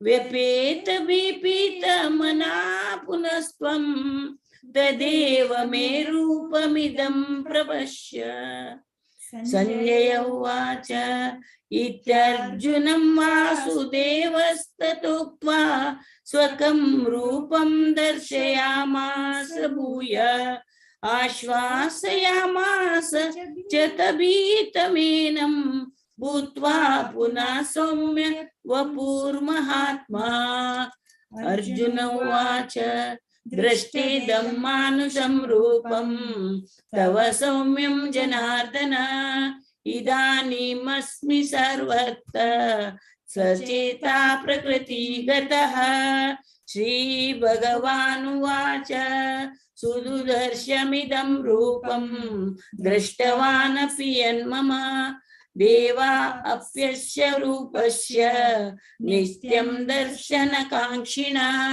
नाहं वेदेन तपसा न दानेन चेज्जया शक्य एवं विदो द्रष्टुं दृष्टवानसि मां यथा भक्त्या त्वनन्यया शक्य अहमेवं विदोऽर्जुन ज्ञातुं द्रष्टुं च तत्त्वेन प्रवेष्टुं च परन्तप मत्कर्म मत्परमो मद्भक्तसङ्गवर्जितः निर्वैर्य सर्वभूतेषु यस मामेति पाण्डव ओम तत्सदिति श्रीमद्भगवद्गीतासु उपनिषत्सु ब्रह्मविद्यायां योगशास्त्रे श्रीकृष्णार्जुन संवादे विश्वरूप संदर्शन योगो नाम एकादशोऽध्यायः। श्रीकृष्णार्पणमस्तु। हरे कृष्णा कृष्ण कृष्ण हरे हरे हरे राम राम राम हरे हरे। हरे कृष्ण हरी बोल पुराजन भारी चंद कोण सांगला? प्रेमापई माताजी तुम्ही 1 to 14 भारी चंद कोण सांगले? आशलता प्रभु माताजी तुम्ही भारी चंद कोण पुराजन 1 लाख कान्नाक आम श्रवण आम तुम्ही सांगता सची बच्चा आम श्रवण करच्याक भारी खुशी जाता आशिल्ले। सो तशेंच धन्य आचार्य म्हणटी तू भारी चंद कोण सांगला मा सदाशिव प्रभुजीन सांगचे आशिल्ले। सो आजी सकाळीच हांव तिका दिल्ले सांगता मा म्हणून हा हांव ट्राय करता विद्या कमळेली। थँक्यू सो मच धन्य आचार्य। देव बरें करूं मा तुमकां। हरे कृष्णा गौरी भट माताजी। ओके मा गौरी भट माताजी तुम्ही प्रति एकादशीक येवन तुमगेल सेव दिता आसाची अशी तुम्ही प्रतिपटी येवन तुमगेल सेव दियाची अशी आमकां श्रवण करच्याक आमकां एक मौका दियाची। हरे कृष्णा राधिका माताजी तुम्ही तुमगेल मंगेल उठून चंदुकोन सांगला तुमकां प्रणाम मी गेले। हरे कृष्णा भारी चंदुकोन सांगल्या पुरा जनान तुमकां पुरा जनाक कोटी कोटी धन्यवाद। हरे कृष्णा। नेक्स्ट 12th अध्याय भक्ति योग संघ यत्त सची 1 to 7 आर्णव नायक 8 to 13 पार्थव नायक नेक्स्ट 14 to 20 अविका नायक। हरे कृष्णा हरे कृष्णा हरे कृष्णा। हाँ सुर का रचना। नमो भगवते वासुदेवाय। अथ द्वादशोऽध्यायः भक्ति योगः। अर्जुन उवाच एवं सततयुक्ताये भक्ता स्वां पर्युपासते ये चाप्यक्षरमव्यक्तं तेषां के योगवित्तमाः। श्रीभगवानुवाच मय्यावेशमनो ये मां नित्ययुक्ता उपासते श्रद्धया परयुपेताः ते मे युक्ततमा मताः। ये त्वक्षरमनिर्देशम् अव्यक्तं पर्युपासते सर्वत्र गमचिन्तं च कूटस्थम् अचलं ध्रुवम् सन्नियम्येन्द्रियग्रामं सर्वत्र समुबुद्धयाः ते प्राप्नुवन्ति मामेव सर्वभूतहिते रताः। क्लेशो अधिकतरस्तेषाम् अव्यक्तासक्तचेतसाम् अव्यक्ता हि गतिर्दुःखं देहवद्भिरवाप्यते। ये तु सर्वाणि कर्माणि मयि सन्न्यस्य मत्पराः अनन्यनैव योगेन मां ध्यायन्त उपासते तेषामहं समुद्धर्ता मृत्युसंसारसागरात् भवामि न चिरात् पार्थ मय्यावेशितचेतसाम्। मय्येव मन आधत्स्व मयि बुद्धिं निवेशय निवसस्यसि मय्येव अत ऊर्ध्वं न संशय। अत चित्तं समादातुं न शोक्नसि मयि स्थिरम् अभ्यासयोगेन ततो माम् इच्छप्तुं धनञ्जय। अभ्यासेऽभ्यासमर्थोऽसि मत्कर्म परमो भव मदर्थमपि कर्माणि कुर्वन् सिद्धिमवाप्स्यसि। अथैत्यदप्यशक्तोऽसि कर्तुं मद्योगमश्रितः सर्वकर्म फलत्यागं ततः कुरु यथात्मवान्। श्रेयो हि ध्यानम् अभ्यासात् ध्यानात् विशिष्यते ध्यानात् कर्म फलत्यागः त्यागात् शान्तिरनन्तरम्। अद्वेष्टा सर्वभूतानां मयितः करुण एव च निर्ममो निरहङ्कारः समदुःखः सुखक्षमी सन्तोषः सततं योगी यतात्मा दृढनिश्चयः। मयोर्पिता मनो बुद्धि यो मद्भक्तः स मे प्रियः। यस्मान्नो द्विजते लोको लोकनो द्विजते च यः हर्षामर्षभयोद्वेगै मुक्तो यः स च मे प्रियः। अनपेक्षः शुचिर्दक्ष उदासीनो गतव्यतः सर्वारं परित्यागी यो मद्भक्तः स मे प्रियः। यो न रक्षति न द्वेष्टि न शोचति न काङ्क्षति शुभाशुभ परित्यागी भक्तिमान् स मे प्रियः। सहमशत्रौ च मित्रे च तथा मानापमानयोः शीतोष्ण सुखदुःखेष्णो समः सङ्गविवर्जितः। तुल्यनिन्दास्थितिमौने सन्तुष्टो येन केनचित् अनिकेतः तिरमतिः भक्तिमान् मे प्रियो नरः। ये तु धन्याव्रतमिदं हितोक्तं पर्युपासते श्रद्धदानामत्परमा भक्तस्तेतीव मे प्रियाः। ॐ तत्सत् इति श्रीमद्भगवद्गीतासु उपनिषत्सु ब्रह्मविद्यायां योगशास्त्रे श्रीकृष्ण अर्जुन संवादे भक्ति योग नामे द्वादशोऽध्यायः। हरे कृष्णा कृष्ण कृष्ण हरे हरे हरे राम राम राम हरे हरे। हरे कृष्णा हरि बोल। आर्णव भारी चंदकोन सांगला देवा तुवे। नेक्स्ट पार्थव आणि अविका नायक तुम्ही फर्स्ट पटी सांगता सचवे देवा तुम्ही। हॅलो वही मत अच्छा ओके हा तशी जी याची प्रति हाजी एकादशिका तुम्ही त्याग जण येऊन पठण कराची ओके भारी चंद कोण सांगला देवा तुम्ही त्याग जण हरी बोल नेक्स्ट आता 13 अध्याय क्षेत्रज्ञ विभाग योग सांगू येत असाची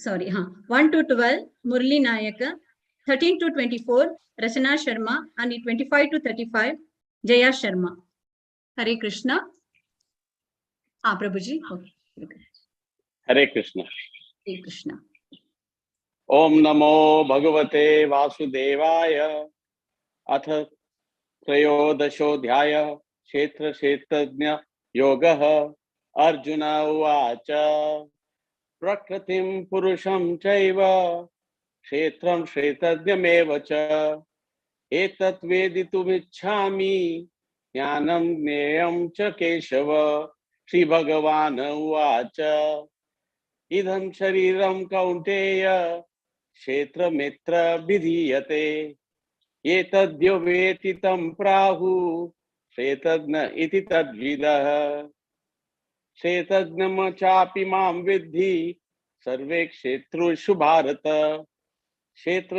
क्षेत्रज्ञयोर्ज्ञानं यत्तज्ज्ञानं मतं मम तत्क्षेत्रं यच्च यादृक् च यद्विकारी यतश्च यत् स च यो यत् प्रभावश्च तत्समासेन मे शृणु ऋषिभिर्बहुधा गीतं छन्दोभिर्विविधैः पृथक् ब्रह्मसूत्रपदैश्चैव हेतुमद्भिर्विनिश्चितैः महाभूतानहंकारो बुद्धिर्व्याक्तमेव च इन्द्रियाणि दशैकं च पञ्चचेन्द्रियगोचराः इच्छद्वेष सुखं दुःखं संगतश्चेतनधृतिः एतत् क्षेत्रं समासेन सविकारमुदरतम् अमानित्वम् अदम्भित्वम् अहिंसा क्षान्तिरार्जवम्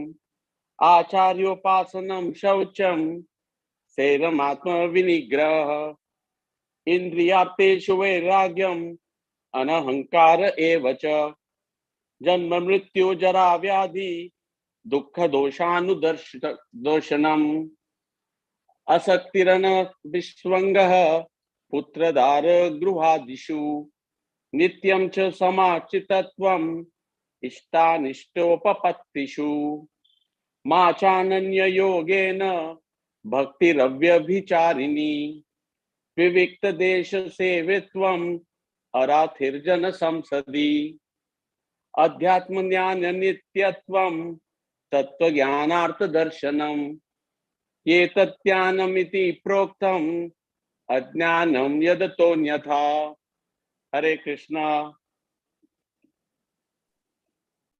हरे कृष्ण ज्ञेयं यत्तत् प्रवक्ष्यामि यज्ञात्वामृतमश्नुते अनादिमत् परं ब्रह्म न सत् उच्यते सर्वतः पाणिपादं तत् सर्वतोक्षि शिरोमुखम् सर्वतः श्रुति मल्लोके सर्वम् आवृत्य तिष्ठति सर्वेन्द्रिय गुणाभासं सर्वेन्द्रिय विवर्जितम् असक्तं सर्वभृच्चैव निर्गुणं गुणभोक्तृ च बहिरन्तश्च भूतानाम् अचरं चरमेव च सूक्ष्मत्वात् तत् अविज्ञेयं दूरस्थं चान्तिके च तत् अविभक्तं च भूतेषु विभक्तम् इव च स्थितम् भूतभर्तृ च तज्ज्ञेयं ग्रसिष्णु प्रभविष्णु च ज्योतिषामपि तद् ज्योति तमसः परमुच्यते ज्ञानं ज्ञेयं ज्ञानगम्यं हृदि सर्वस्य विष्ठितम् इति क्षेत्रं तथा ज्ञानं ज्ञेयं चोक्तं समासतः मद्भक्तये तत् विज्ञाय मद्भावायोपपद्यते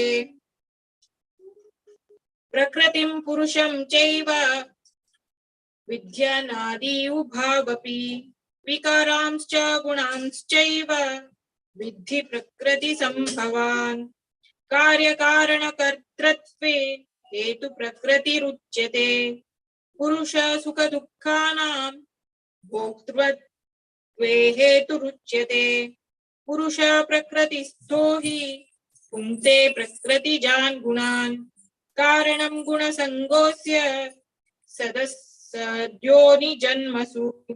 उपदृष्टानुमन्ता च भर्ता भोक्ता महेश्वर परमात्मेति चाप्युक्तो देहेऽस्मिन् पुरुषः पराम् य एवं वेति पुरुषं प्रकृतिं च गुणैः सह सर्वथा वर्तमानोऽपि न स भूयोऽभिजायते ध्यानेनात्मानि पश्यन्ति केचित् आत्मानम् आत्मनाम् अन्ये सांख्येन योगेन कर्मयोगेन चापरे अन्ये तेवम् अजानन्त श्रुतं नेभ्य उपासते तेऽपि चाति तरं तैव मृत्युं श्रुतिपरायणं यावत् संजायते किञ्चित् सत्त्वं स्थावरजङ्गमम् क्षेत्रक्षेत्रज्ञसंयोगात् तद्विद्धि भरतर्षभम् समं सर्वेषु भूतेषु तिष्ठतं परमेश्वरं विनश्यत्वं विनश्यन्त्यं या पश्यति न पश्यति समं पश्यन् हि सर्वत्र समवस्थितम् ईश्वरं नाहि नास्त्यात्मानात्मानं ततो याति परां गतिं प्रकृत्यैव च कर्माणि क्रियामणानि सर्वशः यः पश्यति तदात्मानम् अकर्तानां स पश्यति यदा भूत पृथक् भावम् एकस्थम् अनुपश्यति तत एव च विस्तारं ब्रह्म सम्पद्यते तदा अनादित्वात् निर्गुणात्वात् परमात्माय व्यय शरीरस्थोऽपि कौन्तेय न करोति न लिप्यते यथा सर्वागतं साक्षात् आकाशं नोपलिप्यते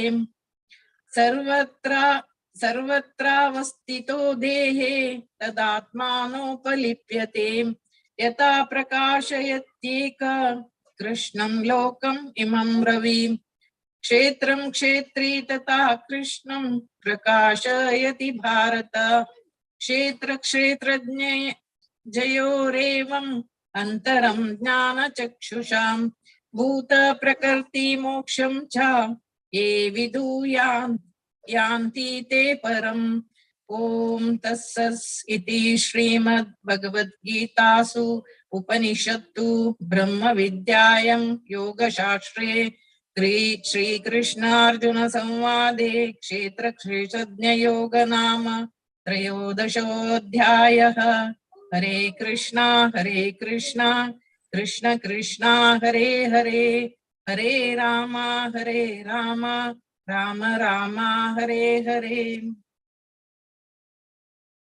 हरे कृष्णा भारीचंद कोण सांगल्या मुरली प्रभुजी तुम्ही भारीचंद कोण सांगल्या प्रति एकादशी की याची आणि पारायण कराची आमगे विनंती तुमका पुरा जना की तशीची रचना शर्मा माताजी तुम्ही भारीचंद कोण सांगल्या प्रति एकादशी याची आणि आमका श्रवण करतशी आमका हे दियाची तुमगेल सेव कराची प्रति एकादशी याची मागीर जया शर्मा माताजी तुम्ही भारी लायकून सांगल्या खूप खूप धन्यवाद। एक जणांनी भारी लायकून पठण केलं 13 चॅप्टर पुराजनक धन्यवाद। हरे कृष्णा थैंक यू माताजी। हरे कृष्णा। नेक्स्ट 14 अध्याय गुणत्रय विभाग योग सांगू येत सची 1 to 14 कलावती अवधानी माताजी 15 to 27 साधना किनी माताजी। नेक्स्ट हाँ 2 जन सांगू येत सची। हरे कृष्णा। कलावती माताजी तुम्ही हाँ। सुरू करायचं. हरे कृष्ण. ओम नमो भगवते वासुदेवाय. अथ चतुर्दशोऽध्यायः. गुणत्रय विभाग योग. श्री भगवानुवाच. परं भूय प्रवक्ष्यामि ज्ञानानां ज्ञानमुत्तमं यज्ञात्वा मुनयः सर्वे परां सिद्धिमितो गताः. इदं ज्ञानमुपाश्रित्य मम साधम्यमागताः. सर्गेऽपि नोपजायन्ते प्रलये न व्यदन्ति च. मम योनिमहद् ब्रह्म तस्मिन् गर्भं ददाम्यहम्. सम्भव सर्वभूतानां ततो भवति भारत. सर्वयोनिषु कौन्तेय मूर्तय सम्भवन्ति याः. तासां ब्रह्म महद्योनि अहं बीजप्रदपिता. सत्वं रजस्तम इति गुणाः प्रकृतिसम्भवाः. निबध्नन्ति महाबाहो देहे देहिनमव्ययम्. तत्र सत्वं निर्मलत्वा प्रकाशाख्यमनामयम्. सुखसंगेन बध्नाति ज्ञानसंगेन चानघ. रजोरागात्मकं विद्धि तृष्णासंगसमुद्भवम्. तन्निबध्नाति कौन्तेय कर्मसंगेन देहिनम्. तमश्च ज्ञानजं विद्धि मोहनं सर्वदेहिनां. प्रमादालस्य निद्राभि तन्निबध्नाति भारत. सत्वं सुखे संजयति रजः कर्मणि भारत. ज्ञानमावृत्य तु तमः प्रमादे संजयत्युत. रजस्तमाश्चाभिभूय सत्वं भवति भारत. रजः सत्वं तमश्चैव तमः सत्वं रजस्तथा. सर्वद्वारेषु देहिस्मिन् प्रकाश उपजायते. ज्ञानं यदा तदा विद्वान् द्विबद्धं सत्त्वमित्युत. लोभ प्रकृतिरारम्भः कर्मणामशम स्पृहा. रजस्तेतानि जायन्ते विवृद्धि भरतर्षभ. प्रकाशो अप्रकाशो प्रवृत्तिश्च प्रमादो मोह एव च. तमसेतानि जायन्ते विवृद्धि कुरु नन्दन. यदा सत्त्वे प्रवृद्धि तु प्रलयं याति देहभृत्. तदोत्तमविधां लोकान् अमलान् प्रतिपद्यते. कृष्णार्पणमस्तु.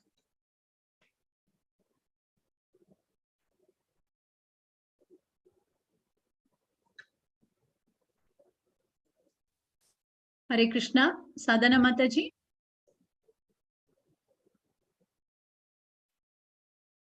साधना माताजी तुम्ही म्यूट आहात. हरे कृष्णा. साधना माताजी तुम्ही म्यूट आहात. म्यूट आहात.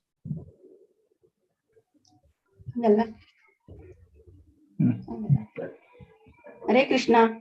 रजसी प्रलयं गत्वा कर्मसंगिषु जायते तथा प्रलीनस्तमसि मूढयोनिषु जायते. कर्मणः सुकृतस्याहुः सात्विकं निर्मलं फलं. रजसस्तु फलं दुःखम् अज्ञानं तमसा फलं. सत्त्वात् संजायते ज्ञानं रजसो लोभ एव च. प्रमादमोहो तमसो भवतो ज्ञानमेव च. ऊर्ध्वं गच्छन्ति सत्त्वस्थाः मध्ये तिष्ठन्ति राजसाः. जघन्यगुणवृत्तस्थाः अधो गच्छन्ति तामसाः. नान्यं गुणेभ्यः कर्तारं यदा दृष्टानुपश्यति. गुणेभ्यश्च परं वेत्ति मद्भावं सोऽधिगच्छति. गुणानेतानतीत्य देही देहसमुद्भवान्. जन्म मृत्युजरा दुःखैर्विमुक्तो मृतमश्नुते. अर्जुन उवाच. कैर्लिङ्गैस्त्रीन् गुणानेतान् अतीतो भवति प्रभो. किमाचारः कथं चैतान् त्रीन् गुणान् अतिवर्तते. श्री भगवान् उवाच. प्रकाशं च प्रवृत्तिं च मोहमेव च पाण्डव.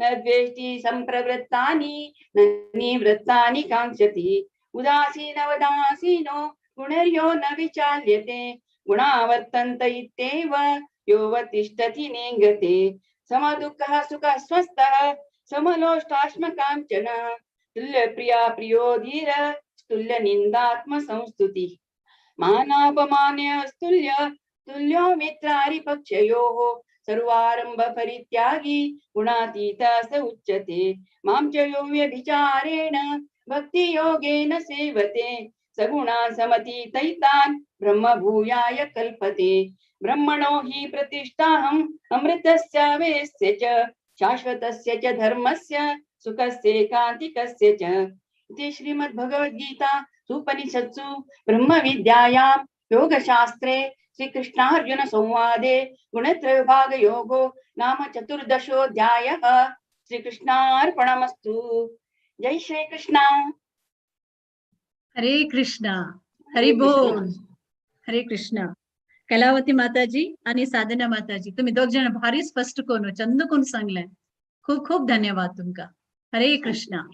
प्रतिपटी अशी आहे याची आणि पठण करायची. हरे कृष्ण.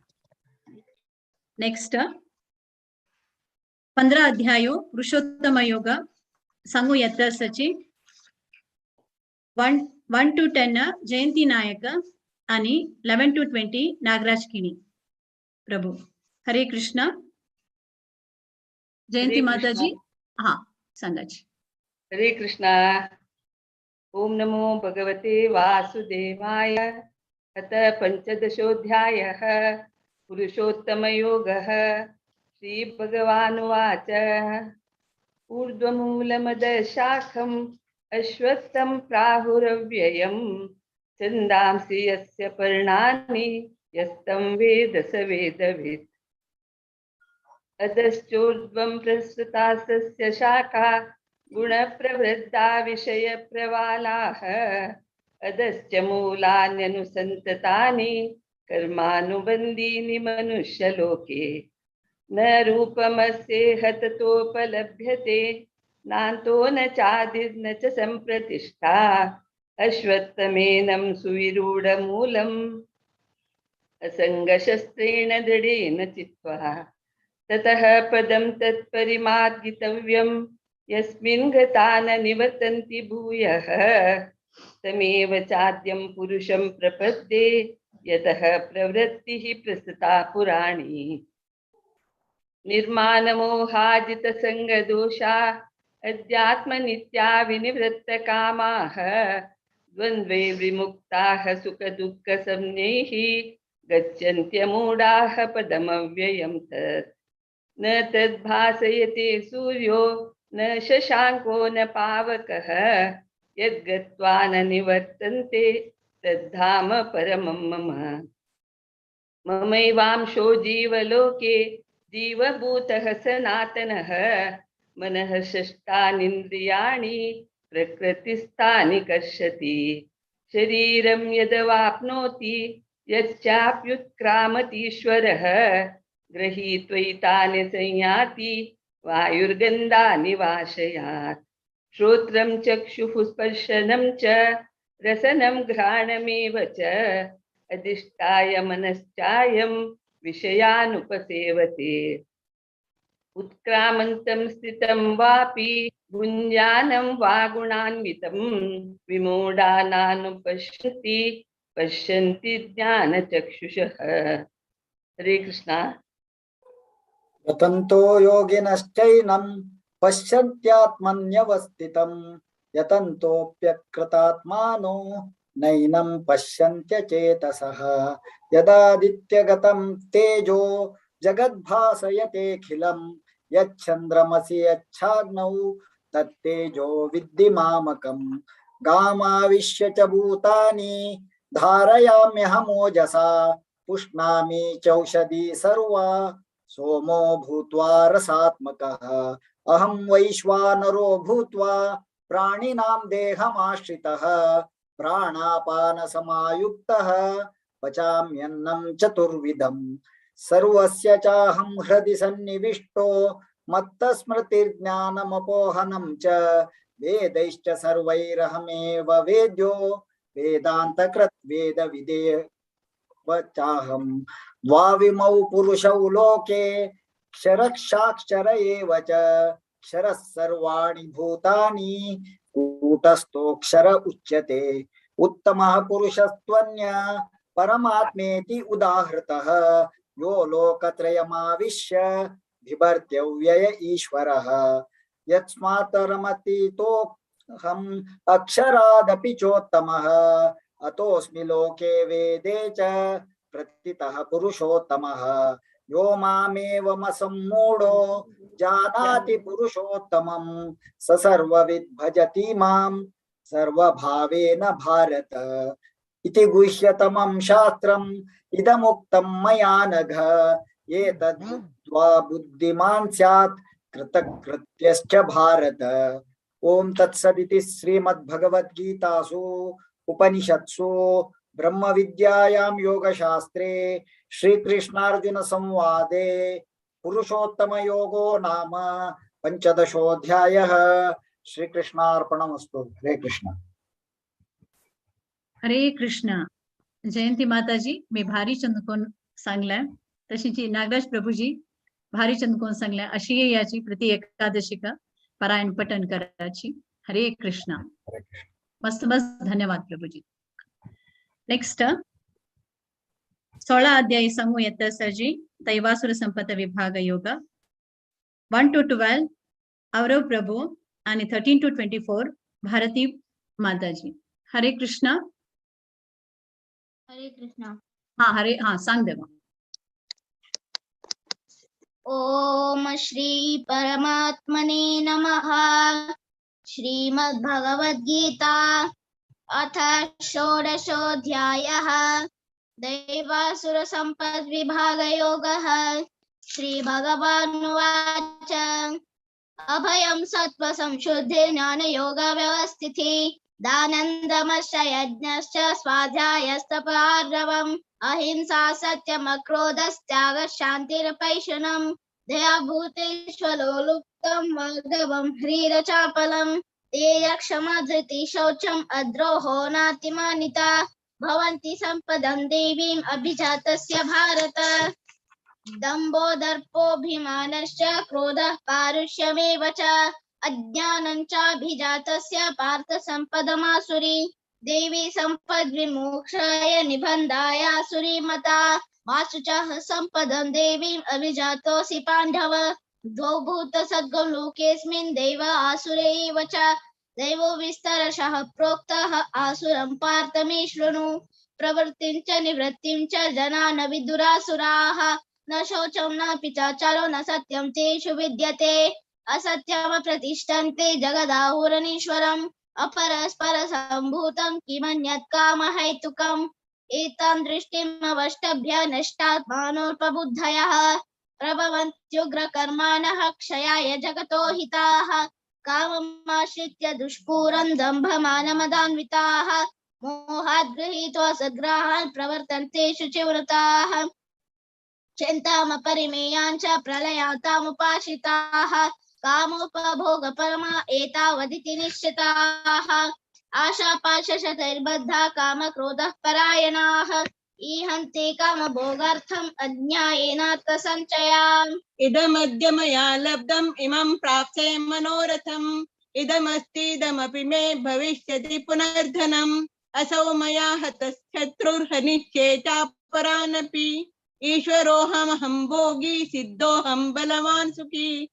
आर्योऽभिजनवानस्मि कोऽन्योऽस्ति सदृशो मया यक्ष्ये दास्यामि मोदिष्य इत्यज्ञानविमोहिताः अनेकचित्तविभ्रान्ता मोहजालसमावृताः प्रसक्ताः कामभोगेषु पतन्ति नरकेषु च आत्मसम्भावितास्तब्धा धनमानमदान्विताः यजन्ते नाम यज्ञैस्ते दम्भेनाविधिपूर्वकम् अहङ्कारं बलं दर्पं कामं क्रोधं च संश्रिताः मामात्मपरदेहेषु प्रद्विषन्तोऽभ्यसूयकाः तानहं द्विषतः क्रूरान् संसारेषु नराधमान् क्षिपाम्यजस्रमशुकान् आसुरीष्वेव योनिषु आसुरीं योनिमापन्ना मूढा जन्मनि जन्मनि माम प्राप्यैव कौन्तेय ततो यान्ति धमां गतिम् त्रिविधन्नरकस्येदन् द्वारन्नाशनमात्मनः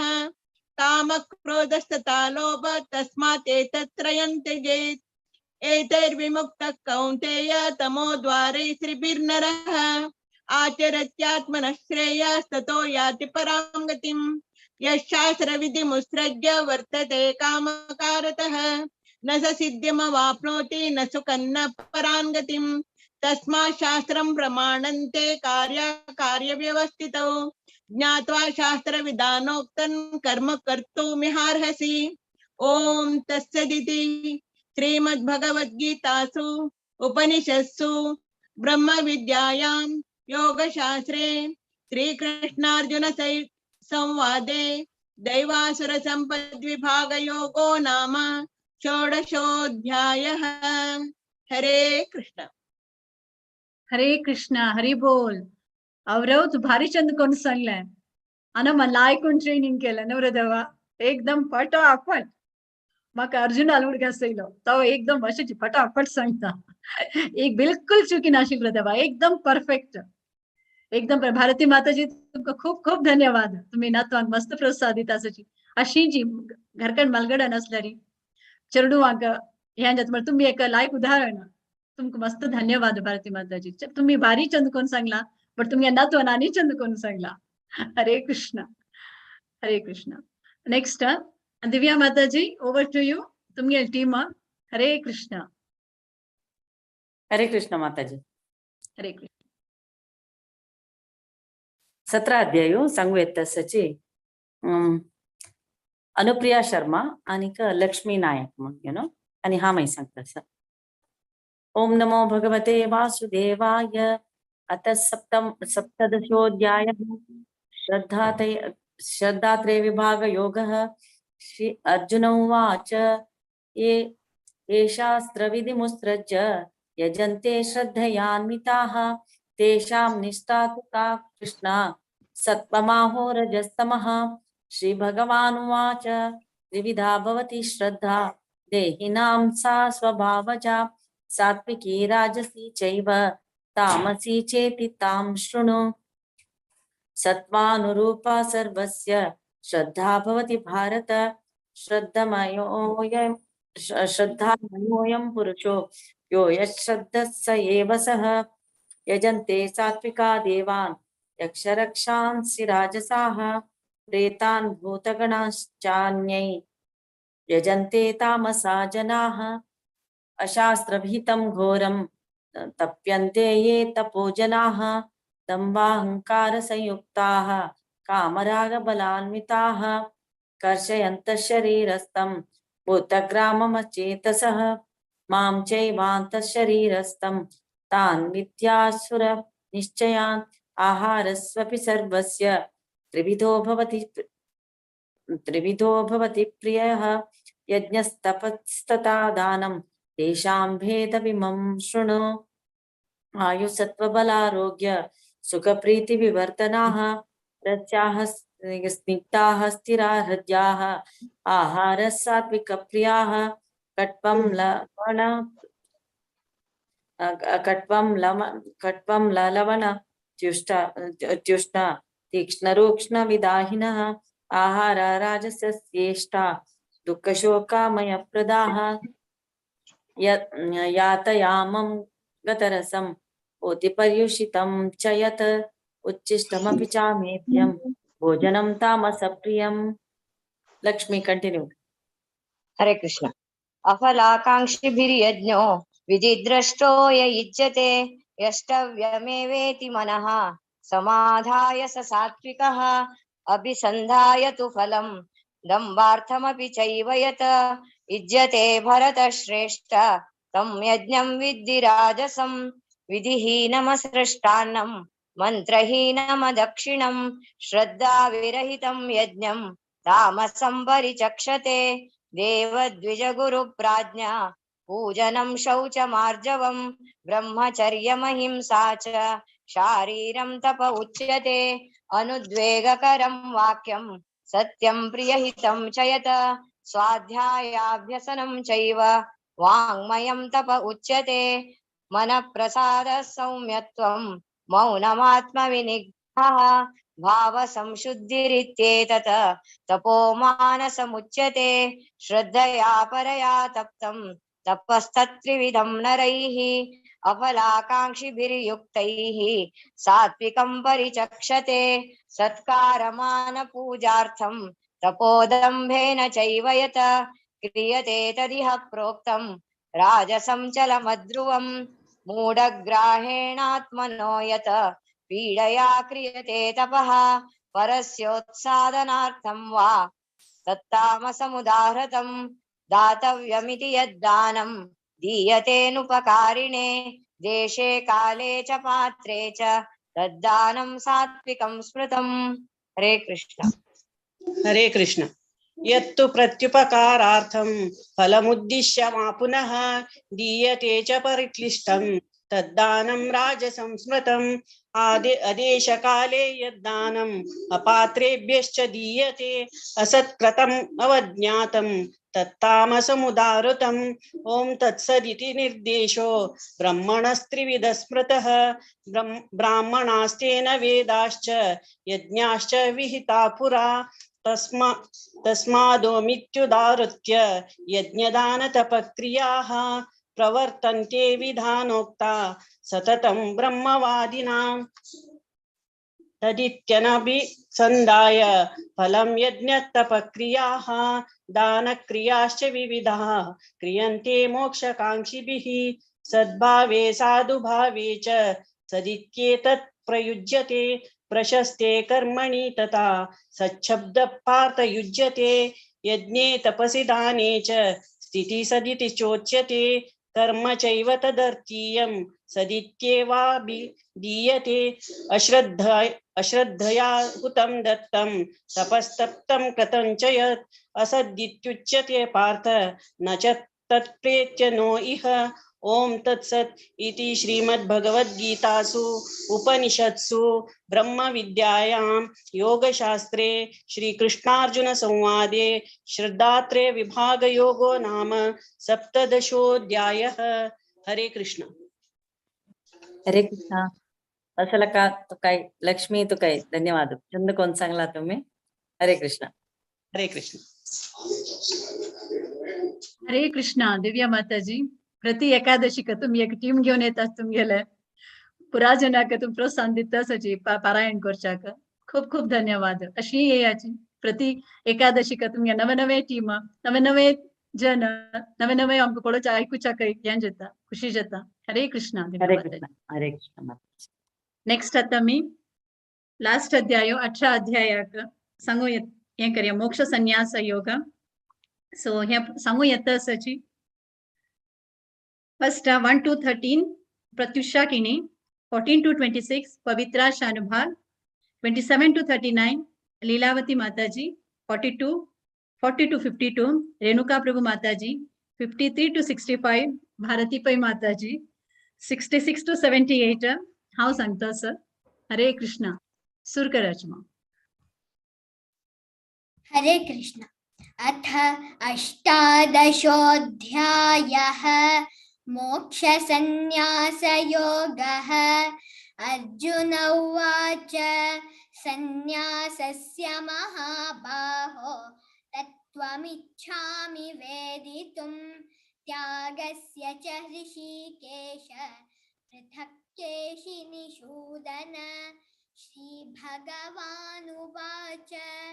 काम्यानां कर्मणां न्यासं संन्यासं कवयो विदुः सर्वकर्मफलत्यागं प्राहुस्त्यागं विचक्षणाः. त्याज्यं दोषवदित्येके कर्म प्राहुर्मनीषिणः. यज्ञदानतपः कर्म न त्याज्यमिति चापरे. निश्चयं शृणु मे तत्र त्यागे भरतसत्तम.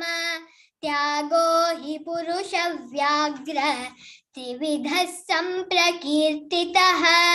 यज्ञदानतपः कर्म न त्याज्यं कार्यमेव तत्.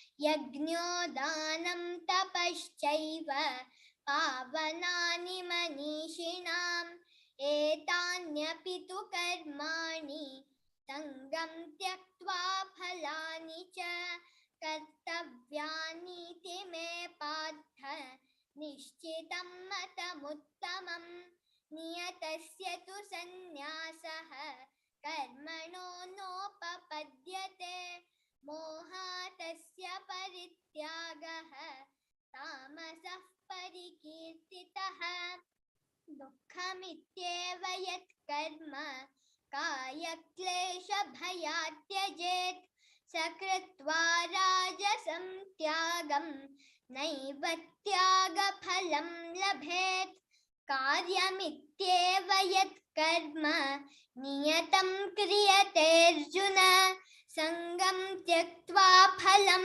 चैव सत्यागः सात्विको मतः न द्वेष्ट्य कुशलं कर्म कुशलेनानुषज्यते त्यागी सत्त्वसमाविष्टः मेधावी छिन्न संशयः न हि देहभृता शक्यं त्यक्तुं कर्माण्यशेषतः यस्तु कर्मफलत्यागी सत्यागीत्यभिधीयते अनिष्टमिष्टं मिश्रं च त्रिविधं कर्मणः फलं भवत्यत्यागिनां प्रेत्य न तु सन्न्यासिनां क्वचित् पञ्चैतानि महाबाहो कारणानि निबोध मे सांख्ये कृतान्ते प्रोक्तानि सिद्धये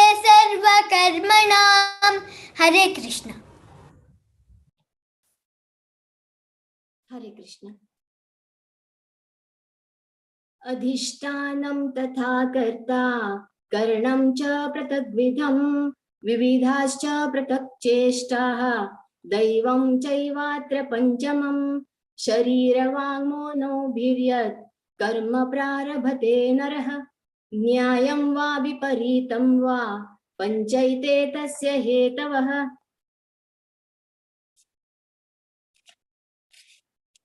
तत्रैवं सति कर्तारम् आत्मानं केवलं तु यः पश्यत्यकृतबुद्धित्वात् न स पश्यति दुर्मतिः यस्य नाहङ्कृतो भावः बुद्धिर्यस्य न लिप्यते हत्वापि स इमां लोकान् न हन्ति न निबध्यते। ज्ञानं ज्ञेयं परिज्ञाता त्रिविधा कर्म चोदना करणं कर्म कर्तेति त्रिविधः कर्म संग्रह ज्ञानं कर्म च कर्ता च त्रिधैव गुणभेदतः प्रोच्यते गुणसंख्याने यतावच्छृणुनान्यपि। सर्वभूतेषु येनैकं भावमव्ययमीक्षते अविभक्तं विभक्तेषु तज्ज्ञानं विद्धि सात्विकं पृथक्त्वेन तु यज्ञातं नानाभावान् पृथग्विदान् वेत्ति सर्वेषु भूतेषु तज्ज्ञानं विद्धि राजसं यत्तु कृत्स्नवदेकस्मिन् कार्ये सक्तमहैतुकम् अतत्त्वार्थवदल्प च तत्तामसमुदाहृतं नियन्तं संगरहितम् अरागद्वेषतः कृतम् अफलप्रेप्सुना कर्म यत्तत् सात्विकमुच्यते। यत्तु कामेप्सुना कर्म साहंकारेण वा पुनः क्रियते बहुलायासं तद्राजसमुदाहृतम् अनुबन्धं क्षयं हिंसाम् अनपेक्ष्य च पौरुषं मोहादारभ्यते कर्म यत्तत्तामसमुच्यते। मुक्तसंगो न संवादी धृत्युत्साहसमन्वितः सिद्धसिद्ध्योर्निर्विकारः कर्ता सात्विक उच्यते। हरे कृष्ण। हरे कृष्ण। रागी कर्मफलप्रेप्सु लुब्धो हिंसात्मको शुचिः हर्षशोकान्वितकर्ता राजसः परिकीर्तितः अयुक्तः प्राकृतः स्तब्धः शठो नैष्कृतिकोलनस विषादी दीर्घसूत्री च कर्ता तामस उच्यते बुद्धिर्भेदं धृतेशैव गुणतस्त्रिविधं शृणु प्रोच्यमानमशेषेण पृथक्त्वेन धनञ्जय प्रवृत्तिं च निवृत्तिं च कार्याकार्ये भयाभये बन्धं मोक्षं च या वेत्ति बुद्धिः सा पार्थ सात्विकी यया धर्ममधर्मं च कार्यं चाकार्यमेव च अयथावत् प्रजानाति बुद्धिः सा पार्थ राजसी अधर्मं धर्ममिति या मन्यते तमसावृता सर्वार्थान् विपरीतांश बुद्धिः सा पार्थ तामसी धृत्या यया धारयते मनः प्राणेन्द्रियक्रियाः योगेनाव्यभिचारिण्या धृति सा पार्थ सात्विकी यया तु धर्म कामार्थान् धृत्या धारयतेऽर्जुन प्रसंगेन फलाकांक्षी धृति सा पार्थ राजसी यया स्वप्नं भयं शोकं विषादं मदमेव च न विमुच्यति दुर्मेधा धृति सा पार्थ तामसी सुखं द्विदानीं त्रिविधं शृणु मे भरतर्षभ अभ्यासाद्रमते यत्र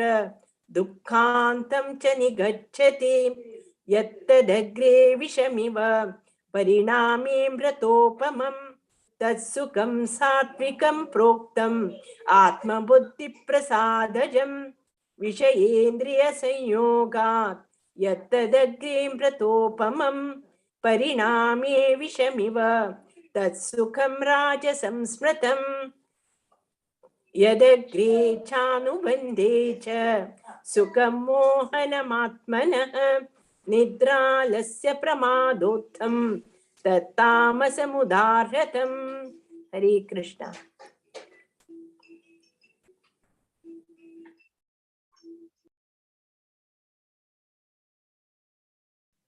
रेणुका माता जी। न तदस्ति पृथिव्यां वा दिवि देवेषु वा पुनः सत्वं प्रकृतिर्जैर्मुक्तं यदेभिस्त्यात् त्रिभिर्गुणैः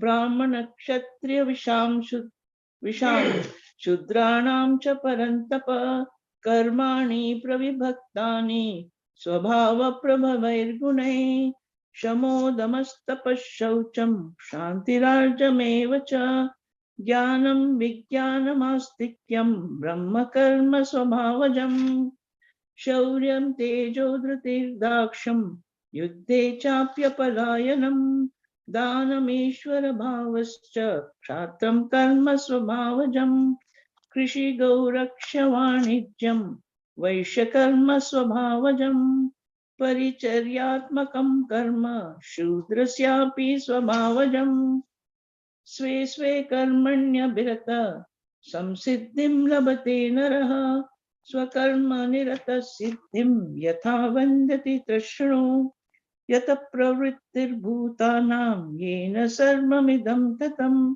स्वकर्मणा तमभ्यश्चर्य सिद्धिं विन्दति मानवः श्रेयांत स्वधर्मो विगुणः परधर्मात्मस्वनुष्ठितात् स्वभावनियतं कर्म कुर्वन्नाप्नोति किल्बिषम् सहजं कर्म कौन्तेय सदोषमपि न स्वजेत् कर्मारम्भो हि दोषेण धूमेनाग्निरिवावृताम् असक्त बुद्धि सर्वत्र जितात्मा विगत स्पृहा नैष्कर्म्य सिद्धिं परमा संन्यासेनाधिगच्छति सिद्धिं प्राप्तो यथा ब्रह्म तथाप्नोति निबोध मे समासेनैव कौन्तेय निष्ठा ज्ञानस्य या परा बुद्धया विशदया युक्तो धृतयात्मानं नियम्य च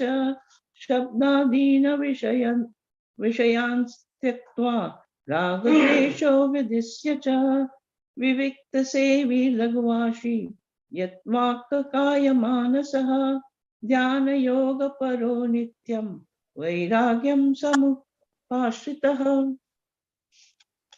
हरे कृष्ण। अहंकारं बलं दर्पं कामं क्रोधं परिग्रहं विमुच्य निर्ममः शान्तो ब्रह्मभूयाय कल्पते। ब्रह्मभूत प्रसन्नात्मा न शोचति न काङ्क्षति समसर्वेषु भूतेषु मद्भक्तिं लभते परां। भक्त्या मामभिजानाति यावान्यश्चास्मि तत्त्वतः ततो मां तत्त्वतो ज्ञात्वा विशते तदनन्तरं सर्वकर्माण्यपि सदा कुर्वाणो मद्यपाश्रयः मत्प्रसादादवाप्नोति शाश्वतं पदमव्ययं। चेतसा सर्वकर्माणि मयि सन्न्यस्य मत्परः बुद्धियोगमुपाश्रित्य मच्चित्त सततं भव। मच्चित्त सर्वदुर्गाणि मत्प्रसादात्तरिष्यसि अत चेत्त्वमहङ्कारात् न श्रोष्यसि विनङ्क्षसि। यदहङ्कारमाश्रित्य न योऽस्य इति मन्यसे मिथ्यैष व्यवसायस्ते प्रकृतिस्त्वां नियोक्ष्यति। स्वभावजेन कौन्तेय निबद्धस्वेन कर्मणा कर्तुं नेच्छसि यन्मोहात् करिष्यस्य वशोऽपि तत्। ईश्वर सर्वभूतानां हृद्देशेऽर्जुन तिष्ठति भ्रामयन् सर्वभूतानि यन्त्रारूढानि मायया। तमेव शरणं गच्छ सर्वभावेन भारत तत्प्रसादात् परां शान्तिं स्थानं प्राप्स्यसि शाश्वतम्।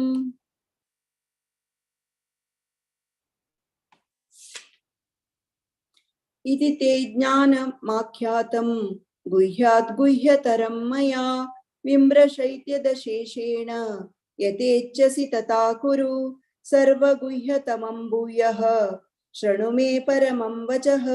इष्टोऽसि मे दृढमिति ततो वक्ष्यामि ते हितं मन्मना भव मद्भक्तो मद्याजी मां नमस्कुरु मामे वैश्यसि सत्यं ते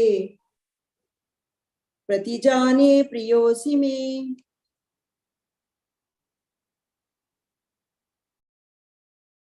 सर्वधर्मान् परित्यज्य मामेकं शरणं व्रज अहं त्वा सर्वपापेभ्यो मोक्षयिष्यामि मा शुचः। इदं ते न तपस्काय न भक्ताय कदाचन न चाचुशुश्रुवे वाचं न च मां योऽभ्यसूयति। य इदं परमं गुह्यं मद्भक्तेष्वभिधास्यति भक्तिं मयि परां कृत्वा मामे वैशत्य संशयः। न च तस्मात् मनुष्येषु कश्चिन्मे प्रियकृत्तमः भविता न च मे तस्मात् अन्यप्रियतरो भुवि। अध्यक्ष्यते च य इमं धर्म्यं संवादमावयोः ज्ञानयज्ञेन तेनाहम् इष्टस्यामिति मे मतिः। श्रद्धावाननसूयश्च शृणुयादपि यो नरः सोऽपि मुक्तशुभां लोकान् प्राप्नुयात् पुण्यकर्मणां। कच्चिदे तच्छ्रुतं पार्थ त्वैकाग्रेण चेतसा कच्चिदज्ञानसम्मोह प्रणष्टस्ते धनञ्जय। अर्जुन उवाच नष्टो मोहस्मृतिर्लब्ध्वा तत्प्रसादान् व्याच्युत स्थितोऽस्मि गतसन्देहः करिष्ये वचनं तव। संजय उवाच इत्यहं वासुदेवस्य पार्थस्य च महात्मनः संवादमिममश्रौषम् अद्भुतं रोमहर्षणं व्यासप्रसाद श्रुतवान् एतद्गुह्यममं परं योगं योगेश्वरात् कृष्णात् साक्षात् कथयत स्वयं। राजं संस्मृत्य संवादामिममद्भुतं केशवार्जुनयो पुण्यं रश्यामि च मुहुर्मुहुः। तच्च संस्मृत्य रूपम् अत्यद्भुतं हरे विस्मयो मे महान् राजन् रश्यामि च पुनः पुनः।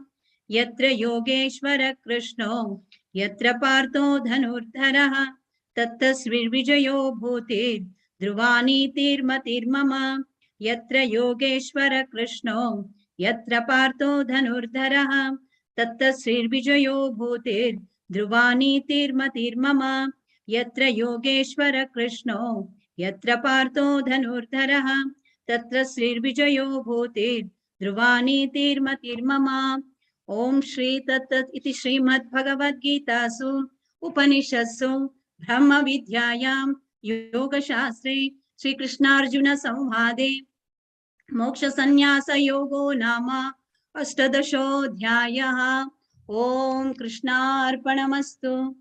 हरे कृष्ण। हरे कृष्ण.